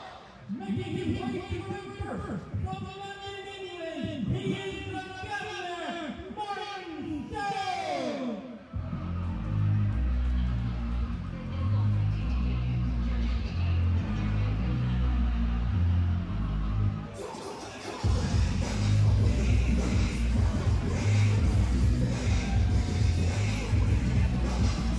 Martin Stone back here at CCW.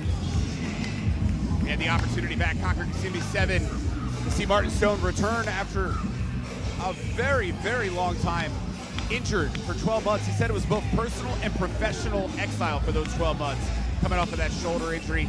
So many surgeries where he was told he would be cleared and he wasn't.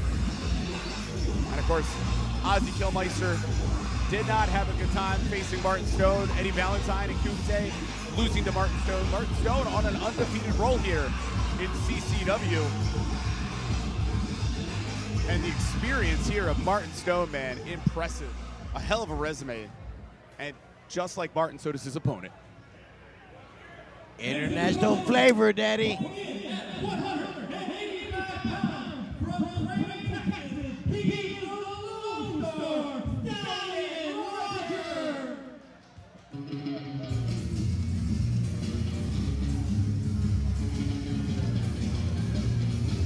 I love Texas. Stallion Roger is a guy I've had the opportunity to see throughout the sport for many years. know his background, everything from Evolve Wrestling to NXT, the time that he was under the learning tree there. Of course, Martin Stone also did the time at the Performance Center learning under that NXT tree. However, unlike a lot of the athletes you'll see come through the Performance Center, this isn't meant to be a knock, these two were already accomplished before any of that time. So I bet you money, as they were getting feedback by some of the best in the sport ever, they knew how to get better with it. So here you're gonna see two guys at the top of their career about to face off, both undefeated in CCW. Something's gotta give here tonight, Fonz. Well, with all that said, sounds like this is going to be a hell of a match. Stallion fresh off some tours of Pro Wrestling Noah.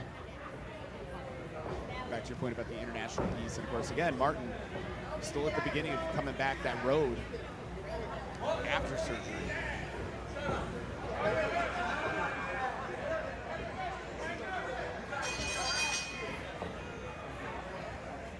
Big marquee matchup here. Kissimmee 8.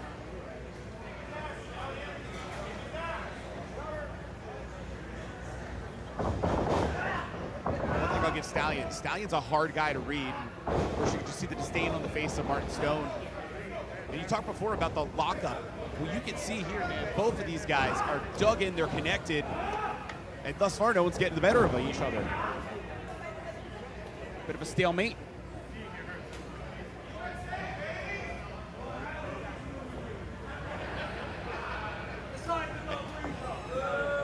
And no surprise whatsoever, Martin Stone. Disdain for the CCW faithful. Don't let the fans intimidate you there, England. You notice Stallion Rogers never taking his eyes off Martin Stone. There's an intensity that comes, but a totally different intensity compared to, say, the Qrown. You see the Qrown, it's intense, it's terrifying. Stallion, man, he will just stay on you. And a clean break as well.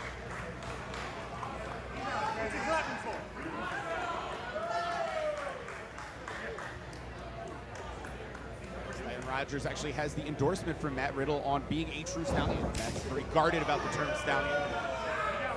What a shot by Martin.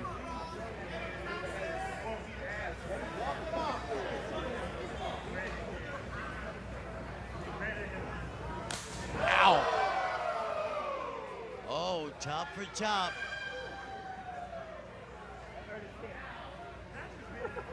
You see Martin asking for a moment to recover. Yeah. Fonz, I know you've been chopped. Most people have not. One of those you feel the soul leave your body. Those chops sting, man. Ow!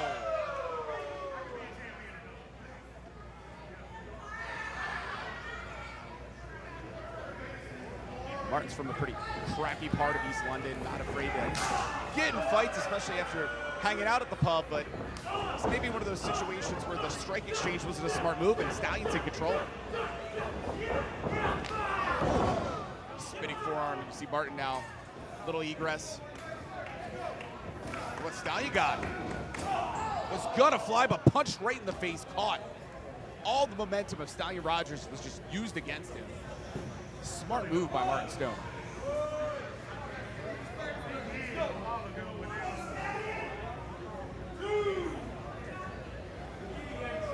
And you notice, Fonz, Martin is just methodical in the offense. Nice to see an authentic European uppercut, by the way. I love those European uppercuts. Dory Funk Jr. used to throw the best. Wow. A little stiff, but right back. Yeah, but Martin, that punch that Martin just threw as Martin breaks the count, I couldn't quite see it, but very well was possibly near the throat of Stallion Rogers. So it'll be interesting to see a Stallion hurt. He's hurt already. Dumped head first. Official taking the time to count. Martin's going to use more and more seconds. You see the eyes of Stallion. I'm not seeing any lights on.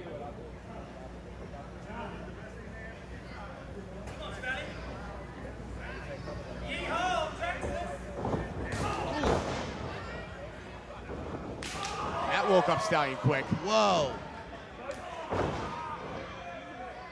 but Martin able to put back down Stallion Rogers. This is what I'm talking about. Those hard hits. You can already see how red the chest of Martin Stone is. Expect the same from Stallion here. Well executed suplex. Perfect suplex. Pinfall. You saw the hand on the face during that pinfall. Can you picture that? You're just getting all the weight of a man on your face while you're trying to get the shoulders up. Martin now ripping at that same face of Stallion Rogers.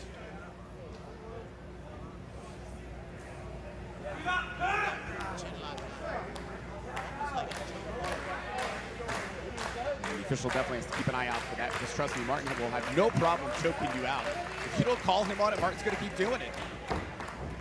See the handful of hair. All you can do is warn him. Ref warn him. That's all you can do. And I don't know if you caught that where Martin then touched his own head to kind of imply, hey, you brought that hair, I didn't. You know, Yes. can't use mine against me. It's the disrespect here for Martin. That European uppercut. Seeing Stallion, more and more that chest gets red. And another European. That's Dory Funk Jr. I'm sure Dory would definitely give the endorsement to Martin.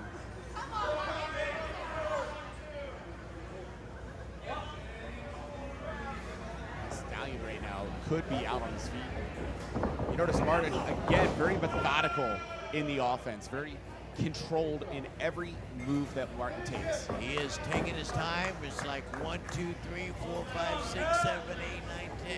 This guy's. Hey, but remember, one slip and it can be over. Just There like is. that. Exactly. There's that potential slip, that release German suplex, folding up Martin, and that was a hellacious landing on the neck for Martin Stone. And don't forget that shoulder that was recently repaired. I've seen many matches where a man was beat down and he slipped in a small package and the match was over. 1, 2, 3. It happened here. No fair points is the knee from Stallion, now rocking Martin. We're seeing some offense come back from Stallion. One thing I'll tell you right now, for those not familiar with Stallion Rogers, man, he's got an uncanny, what a drop kick to the face of Martin Stone. But I was gonna say he's got an uncanny ability to lift things maybe twice the size you would expect. Standing on the feet of Martin, but Martin with a counter suplex into the corner. That hurt his legs, you know, like in the cage fighting with those fighting guys get those kicks and kicks and kicks to the legs. Now wears you down, and that was a terrible landing. We talked about how bad the German was for Martin. Well, getting suplexed into the corner there, it literally is like a car crash for the body of Stallion Rogers.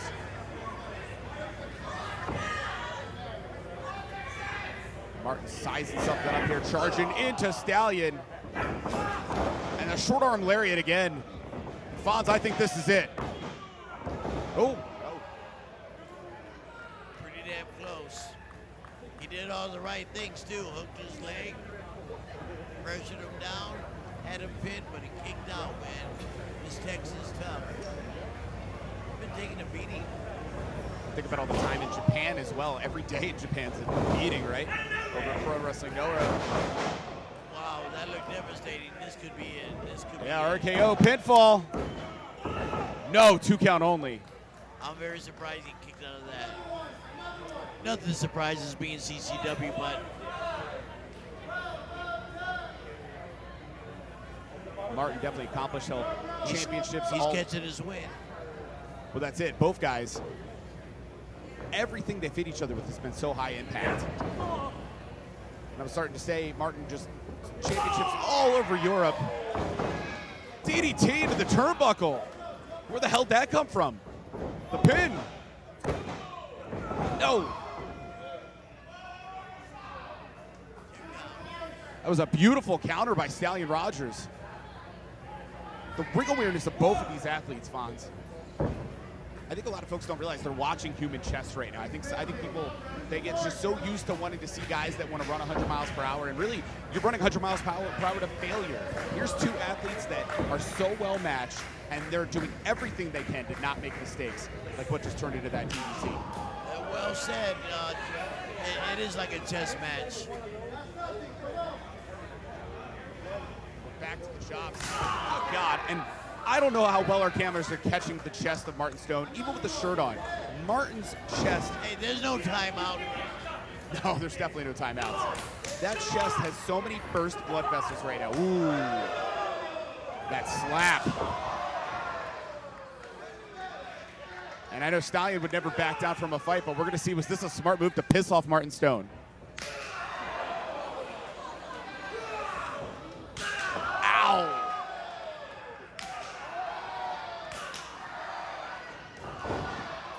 The heel kick from Stallion followed by the knee, and it was a headbutt from Martin. Wow, I heard. Oh, damn. Double knockout situation here. Holy cow. Did you hear that? Like the two skulls hit, it sounded like a damn two cars colliding. That was crazy. It was insane just to see the headbutt from Martin and then the headbutt coming right back from Stallion Rogers. And both of these athletes, as you just saw, known for those headbutts. And I can't believe they got up, broke the 10 count. Probably is looking like one of those nights after the call.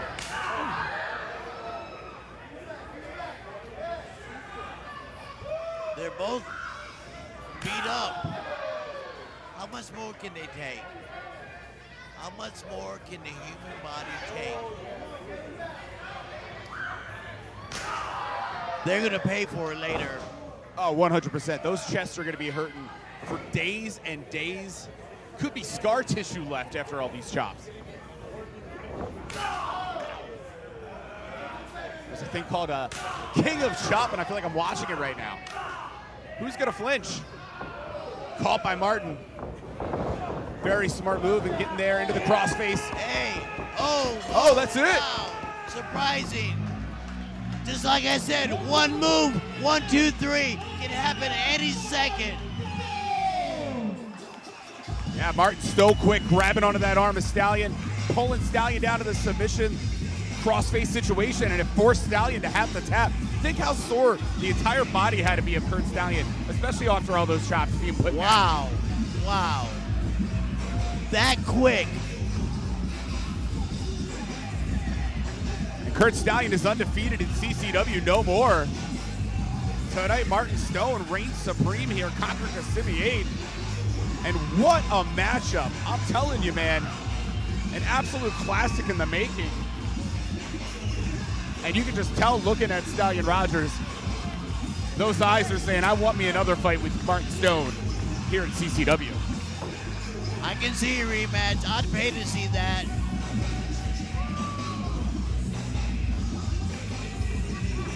I tell you who's getting their money's worth is the CCW wrestling fans that came to Kissimmee tonight. They're getting a hell of a show.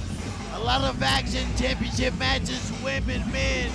It's been a great night so far. 100%. As Martin Stone leaves, still with that chip on the shoulder. More to come here, CCW. Here we go, Daddy. Come on, Mr. Ring Announcer.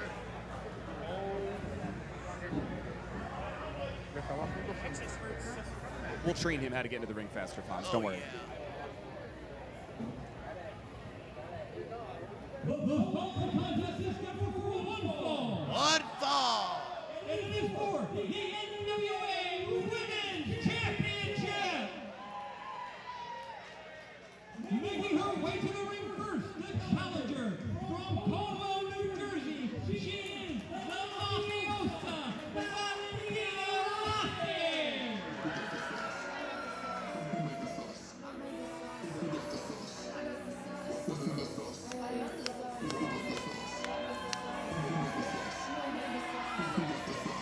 Valentina Rossi with a hell of an opportunity tonight as the Fonz over here dancing along with Rossi could become the NWA Women's Champion here tonight at CCW. Thank you to the NWA for letting the championship defense happen here today at Coastal Championship Wrestling. And Valentina Rossi, man, a hair away from winning the CCW Women's Championship from Marina Tucker back in December. Like we saw earlier tonight, Marina, of course, not afraid to cheat to win. And back at Bash at the Brew, Valentina Rossi defeating Harley Cameron. So you got to think Valentina coming in here with some momentum. Former ballerina, you'll see how light she is on her feet. But her opponent here, there's a reason her opponent is the NWA Women's Champion.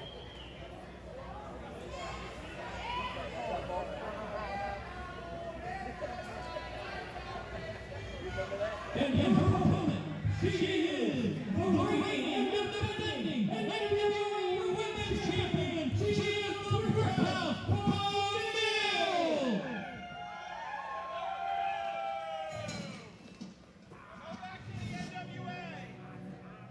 As Kamille gets ready to enter here at Kissimmee.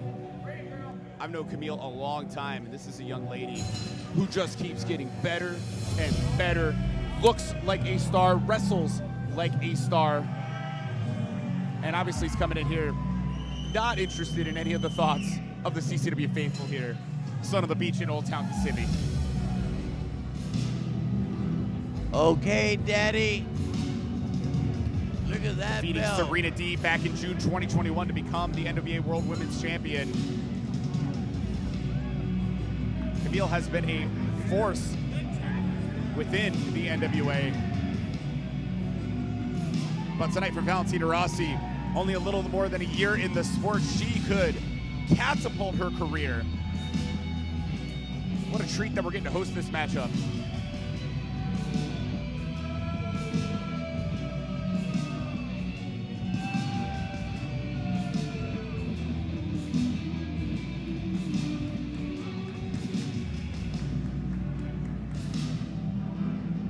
Both women are in phenomenal shape.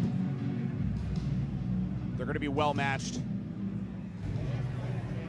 Kamille likely with the strength advantage, Rossi likely with the speed advantage, but again, just so well matched.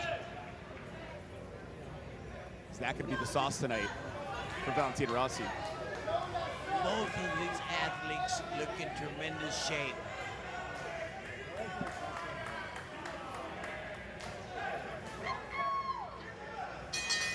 Here we go, Daddy. Sizing each other up. Home field advantage here for Valentina Rossi, but we already knew that. And as you can tell by the face of Kamille, since coming out here tonight at Coastal Championship Wrestling, she's not going to be intimidated. She could give two craps what any of the fans think.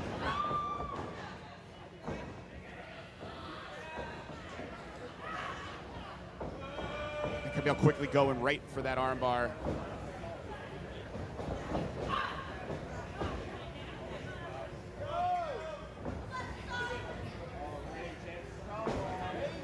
Was countered by Rossi, but not for long. And this is, again, a lot of credit to Kamille. And what agility getting back up with the kip up. But of course, there's the flexibility of Valentina Rossi, the former ballerina. Yeah, she went right over her. It's an absolute insane amount of flexibility that the challenger has.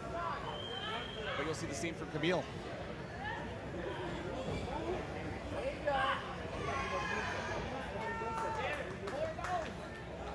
And the challenger was in control, but a quick counter by Kamille, grabbing onto the head, just muscling over Valentina.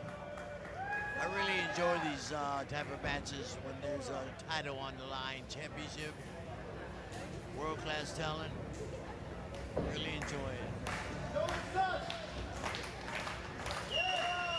Still sizing each other up, still pulling each other out. Yeah, and some hair there. Hair, hey, that's legal.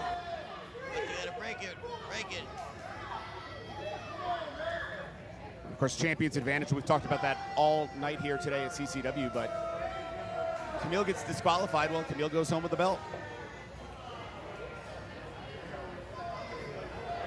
Collar and elbow, I love the lockup. And again, the hair. just as Valentina was starting to get control of the arm, and what a shock the champion now. Referee's doing a great job so far. I mean, what can you do when an opponent pulls the other opponent's hair? But warn them. Say no. Well, it forced the separation, and by the way, it stopped the momentum, and now you see Kamille's back in control. And that's the thing, is Kamille knows what she's doing. She is accomplished. She is a world champion. And you're gonna see that she thinks like a world champion. Ooh, what a shoulder tackle.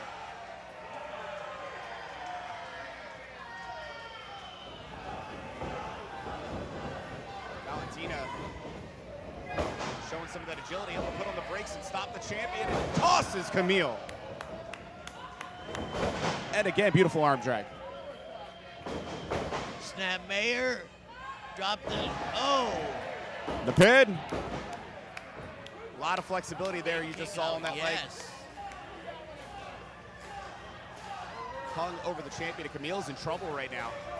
Absolutely, Camille's in trouble. We thought.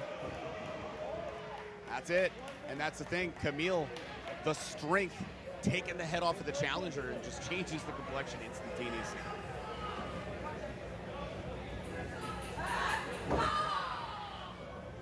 Valentina's got quite a few submission moves in her arsenal, something that Kamille will need to watch out for, but you know, if you're gonna target the arm of your opponent, you're gonna make it really hard to execute a submission. As Kamille continues now to punish that left arm of Valentina Rossi. Yeah. Into the pin. Not that easy. But you see the handful of hair once again. Good job, Ref. And he is. And it's the challenge, because you don't want to throw a match out like this. Such an opportunity for the challenger, but right now those ropes are really just being tortured for Valentina, who's got a flurry of offense.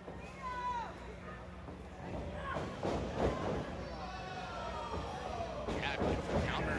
Able to catch herself, and Kamille slides through, rolls up, follows through with the bicycle kick. I love that Valentina move. could be out. I love that move. No, I am impressed that Valentina kicked out, but did you see the height of the bicycle kick by I Kamille? sure as hell did, man. That was a great move. Great kick, Tim. Now Kamille continues to target the arm, just tossing it. He's still working on that left arm. And it's smart. It's that veteran instinct. Kamille's gonna be heading towards 6 years now in the sport. Yeah, she's been around. She's been around the world. And she's been the NWA World Women's Champion now for over a year and a half at least.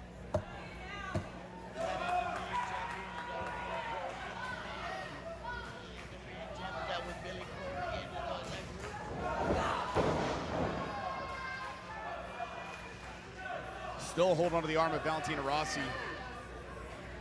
The key lock there, very smart by Kamille. And you notice the placement as well. The champion has the challenger in the center of the ring as far as possible. As Valentina desperately tries to get the arm away, but man, this could be the end. Arms do not bend like that, Fonz. No, they don't.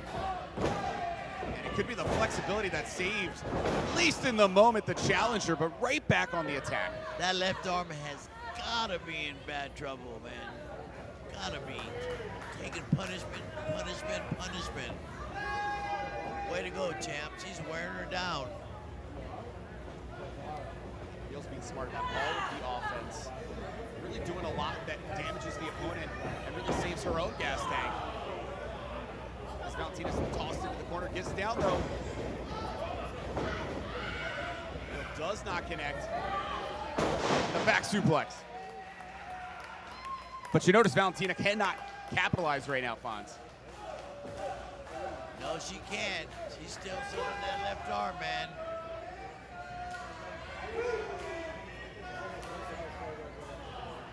See the official checking on both ladies, beginning the 10 count. Camille's getting to the ropes to break it. Well, they're up to their feet. Stop the count, ref. Come on, let's go. And how about Valentina getting up? Attempted the bicycle kick again, does not connect, and on now one arm. Valentina's trying to fight off the champ.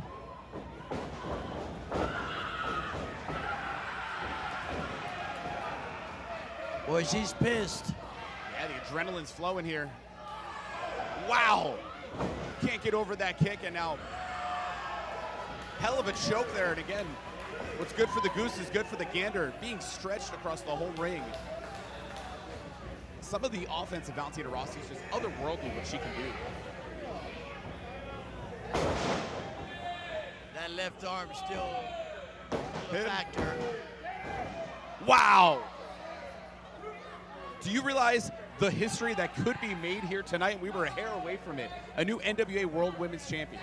I would love to see a title switch.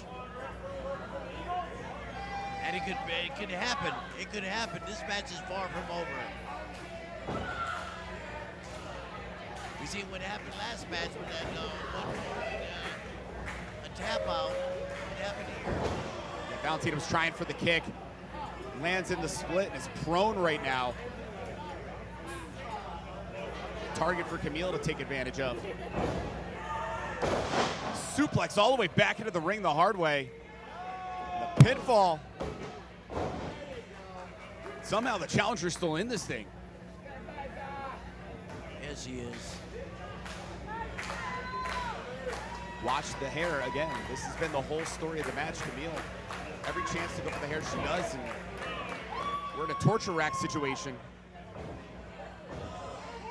You've seen a lot of athletes submit to the torture rack, but oh, the official got taken down. He got caught in the back of the head. Yeah, the 3 seconds around the world, the kick, inadvertent, taking down the official, and right now, come on, ref, get up. yeah, there's no one to count the pin. Don't get another ref down here. What's up? Camille's got something in mind. Waiting for Valentina. Charging in, but Valentina gets out of the way, and the roll up, but there's no one there to count. Schoolboy, nothing. 1, 2, 3. You're absolutely right, Fonz. We could have had a new champion. Instead, the official just finally coming to, and I know it was inadvertent, but such terrible timing here. It wasn't that hard of a kick to the back of the head, but it just stunned him. It stunned him. Beautiful, the backstabber, lost in the sauce. This could be it. Pin. 1, 2. No. Oh my goodness. Hey, the ref was there, and she kicked out. The ref's doing a great job. Even though he got caught with that kick, he's still calling it right down the middle, just like I would. Maybe looking for Muscles Marinara, though, countered by Kamille, who rolls through that fireman's carry.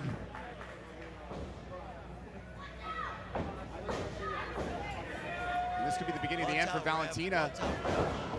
Big spear rocks Valentina. This is the end, I think.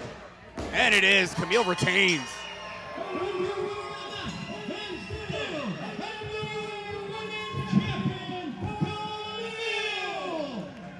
And even I made the mistake a couple times earlier in the matchup. It is the World Women's Championship.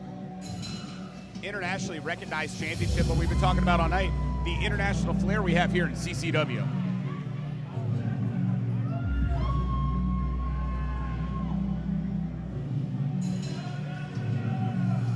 Kamille stands tall. Very impressive showing, Valentina Rossi. If things had just went a little different, Fonz, we may have seen that championship change tonight, but not meant to be. Camille's just dominant.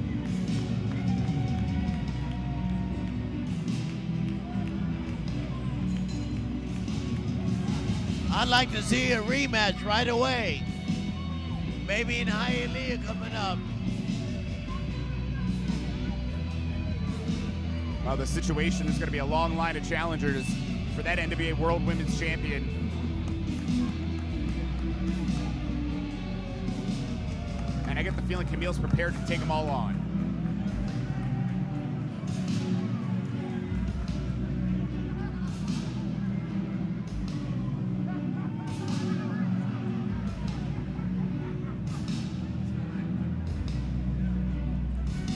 Very impressive championship matchup here.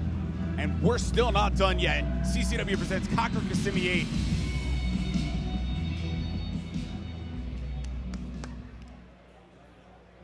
Okay, baby.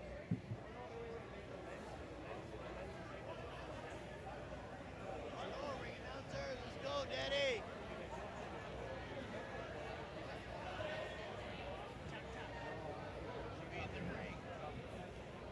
Main event time here. Setting things down to Chad Green to call the CCW International Championship match introductions. Kissimmee, Florida, it is time for your main event of the evening. The following contest is scheduled for one fall. One fall. And it is for the CCW International Championship. Introducing first, the challenger. Cha-Cha Charlie, I love him. He's a fan favorite. The people love him. Kissimmee loves him. CCW loves him. And I love him, Daddy. People are standing on their feet, doing it.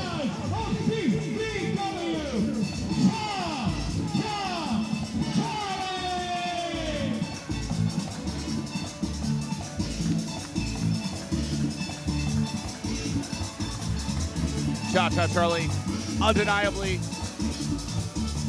one of the most popular stars here in CCW, and tonight has a huge opportunity to become the CCW International Champion. Talk a bit more about that championship when things get started here in the matchup, but you can see all of Sun on the Beach here in Old Town. Everybody's up on their feet. You gotta love Cha-Cha Charlie. Now Vaughn is dancing here in the booth.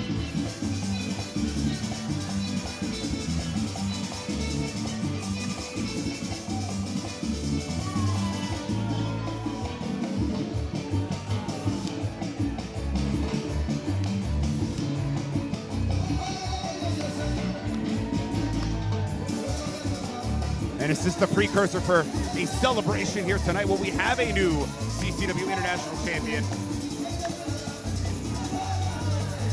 First, we'll find out in a moment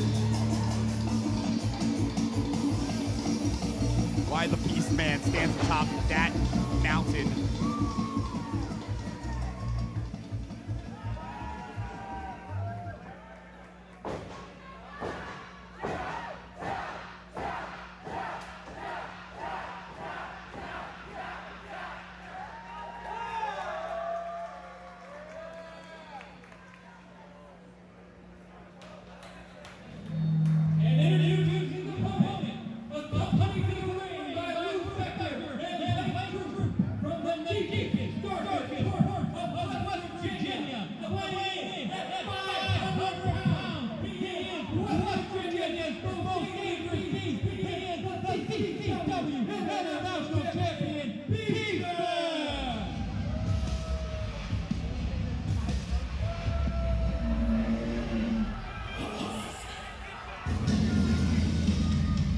And there's Lou Spector, a man who's been trying to take out Cha-Cha Charlie for over a year and a half here in CCW, along with the Beastman.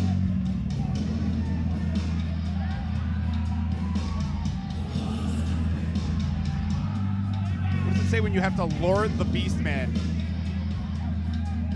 with a bone to keep him from attacking all the fans here in Kissimmee? Oh boy, here we go. Beastman is almost 500 pounds. What they say his weight was? 4 something. At least. And I want to know what scale you got the guy on. Imagine the weigh-ins for this matchup. Look, Lou looks terrified. And it's his own guy.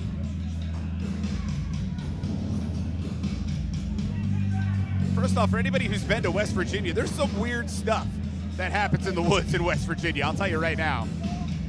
Let alone Harper's Ferry. You remember the movie Deliverance? Yeah, absolutely. Okay, enough said, Daddy. Hey, Hey, look who's hanging out with him, a MMA super fighter. He's badass. Yeah, Blake Troop.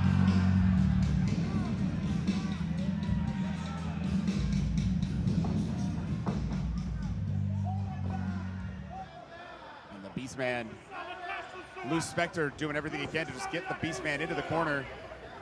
His official Frankie Gastineau showing this is the CCW International Championship. This is what it's all about here tonight. Our main event, Conquer Kissimmee. Hey, let him go, Lou. Cha-Cha's not intimidated by that big beast. No, and that's the credit here to the franchise of CCW. A three-time CCW heavyweight champion could finally become an international champion here. As Cha-Cha Charlie catches the big man coming. And this is what Charlie's gonna have to do. He's gonna, look, the bone is already in play.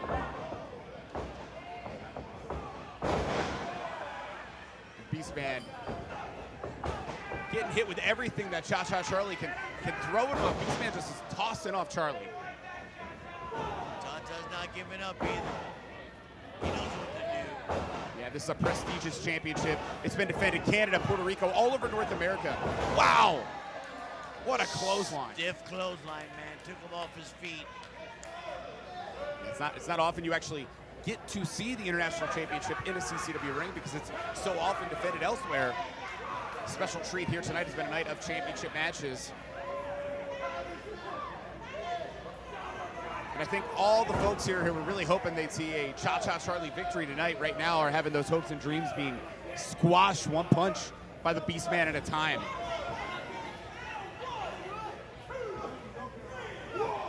I've never seen people part ways to get the hell out of somebody faster than the Beastman.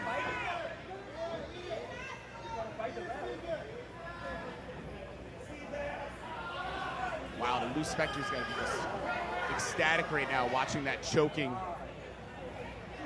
Would you put Beastman in the category like that? Absolutely. Somebody that's wild, somebody that you can't control, that you can't predict. Somebody that's honestly a danger to his opponent and potentially people that are nearby. And of course now Lou Spector's getting involved with the choking. Come on, Lou, you got the Beastman in there. You don't need to do that.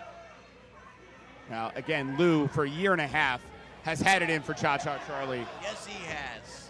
And you heard what Lou said when he first came out. This is the end tonight. It could be all that weight. Crushing Cha-Cha Charlie, who's just hung in the ropes.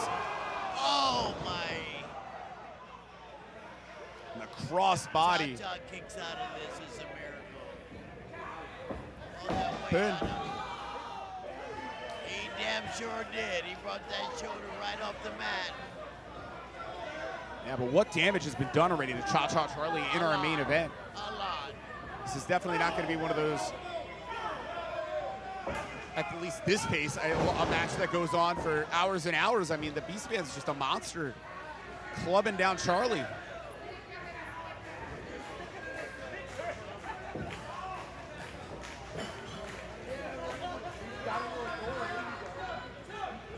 think there's some legitimate concern. You can feel it here in the crowd, worried about Cha-Cha Charlie.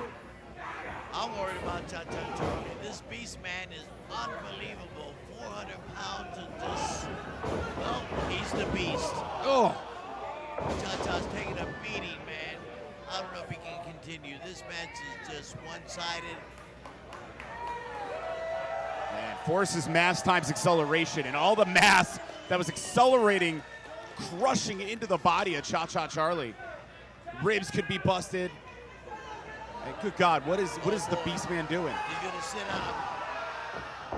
Remember Yokozuna used to do that. Absolutely, you can just crush a man. It's like you're popping up a balloon, and unfortunately that balloon are the lungs of Cha-Cha Charlie. Oh! Now the pin. Wow. What do you think it feels like, Devin, when a 400-pound beast drops a big elbow on you like that? What do you think? I think you got to feel like a car rolled over you or something equally heavy. And the fact that Cha-Cha Charlie's still fighting into this thing, Fonz. I'm definitely impressed by the will, but oh no! And that side slam, man. This has to be it. But 2 count only. Where's Cha-Cha Charlie getting this staying in this fight, Fonz? I do not know.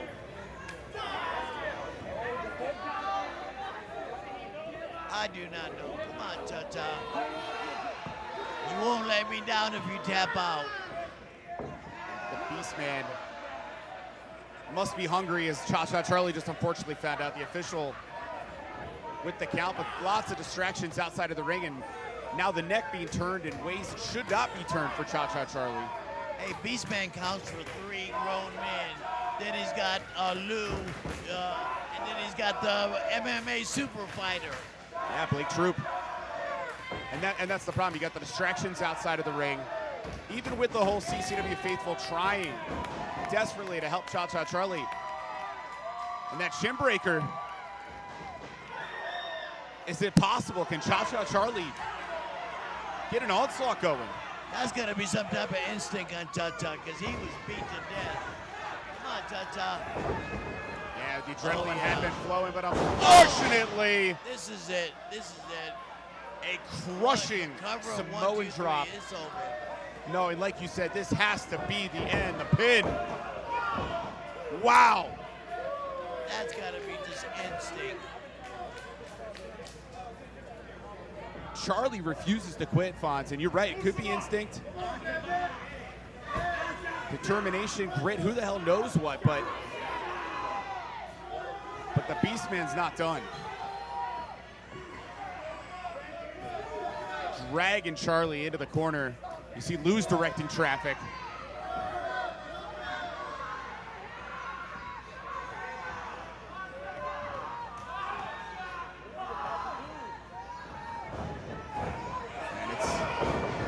No, it's not. I was going to say it is the end for Charlie, but Charlie gets out of the way.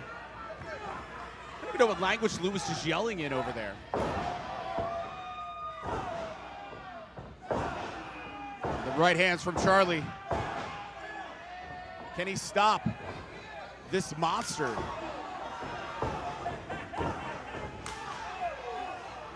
Chops and punches. The Beastman Ducks. finally pulled down. Didn't need to be pretty, it was effective. But believe it or not, the Beastman immediately rolled out and was on his feet. I don't know if he truly ever left his feet, the Beastman. It's just an animal.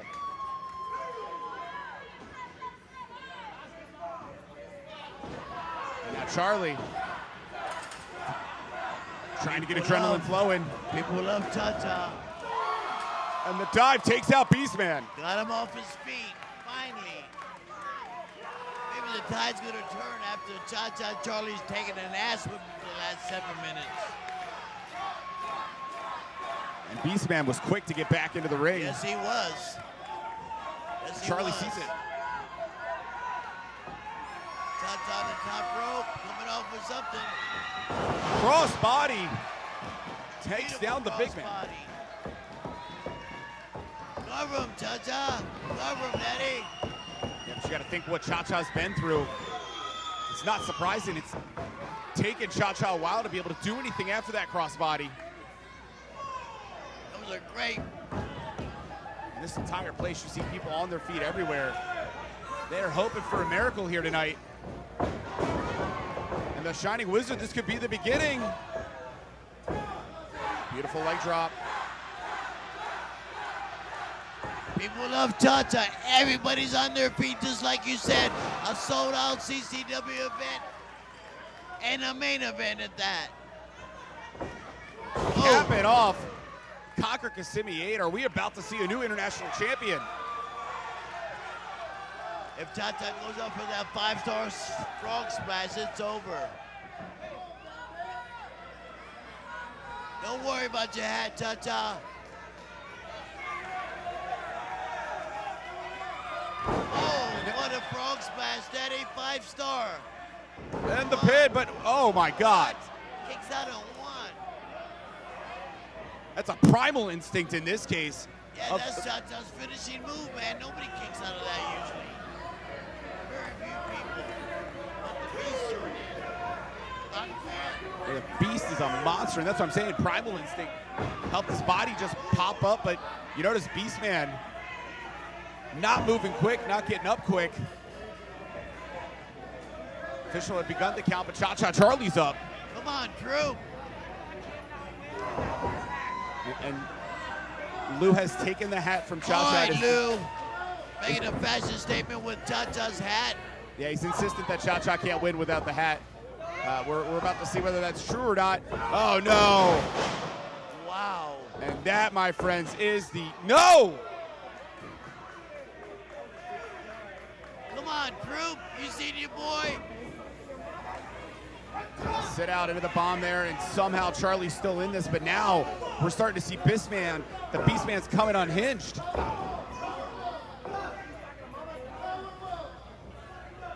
Official's doing his best to try to maintain any semblance of a professional wrestling match here, but everything Cha-Cha Charlie's thrown at the Beastman, it doesn't seem like it's having a big effect. Short-term effect. That's it. That's all he's getting out of the Beastman. yeah, I'm not sure where Beastman's going, but Charlie, with time to recover, now catching the Beastman up on the top. Are ropes able to hold this? What the hell is going on here? Oh my No goodness. way. No way. Out of the corner. The power bomb out of the corner. Gravity and leverage. Wow.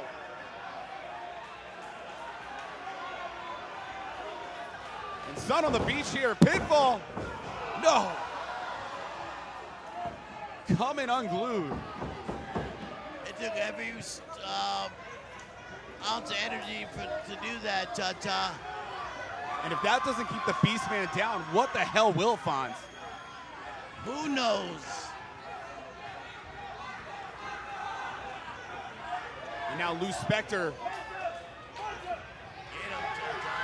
Yeah, it was up on the ropes, but taken out by Charlie, caught there by Blake Troop.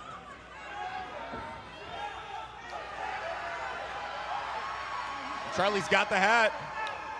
Oh boy, here we go. Another 5-star frog splash. Yeah, heading up. I admire Blake Troop hasn't interfered. Oh, and of course, distraction. Rico De La Vega coming down here, distracting the official. What the hell's Rico doing here? Blake Troop with the knockout punch, rocking Cha-Cha Charlie.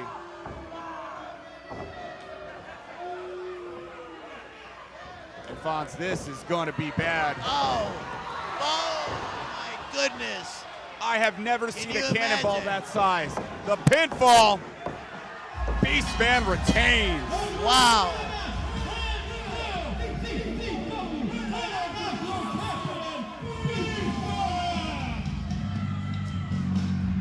And the numbers game, and Rico De La Vega coming out here out of nowhere, making the difference. And you got to think, Lou Spector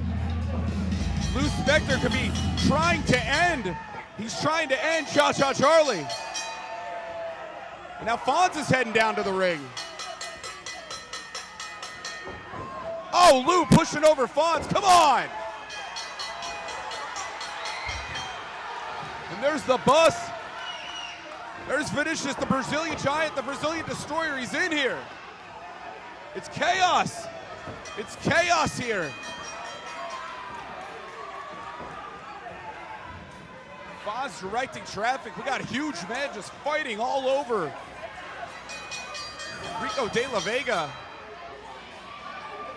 the difference maker here tonight, helping Beastman retain. The attack continuing on Cha-Cha Charlie as the battle happens outside of the ring. A very chaotic, crazy way for things to end here at Coastal Championship Wrestling.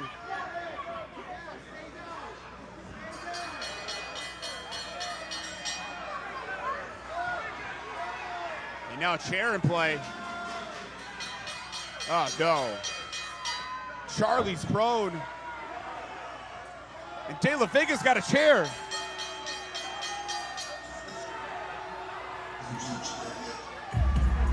What?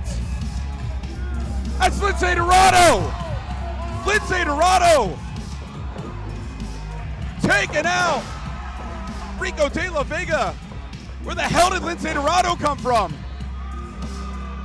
With the save on Cha-Cha Charlie.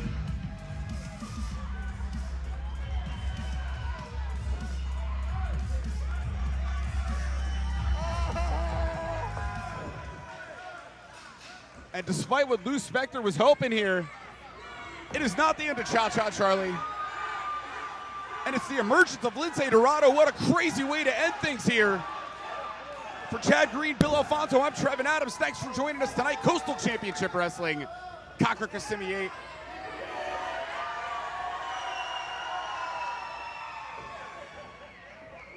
Stay tuned to CCW for more action. And I think, beautiful shooting star. It is not a good day for Rico de la Vega. What a way to wrap things up here. Thank you so much, ladies and gentlemen.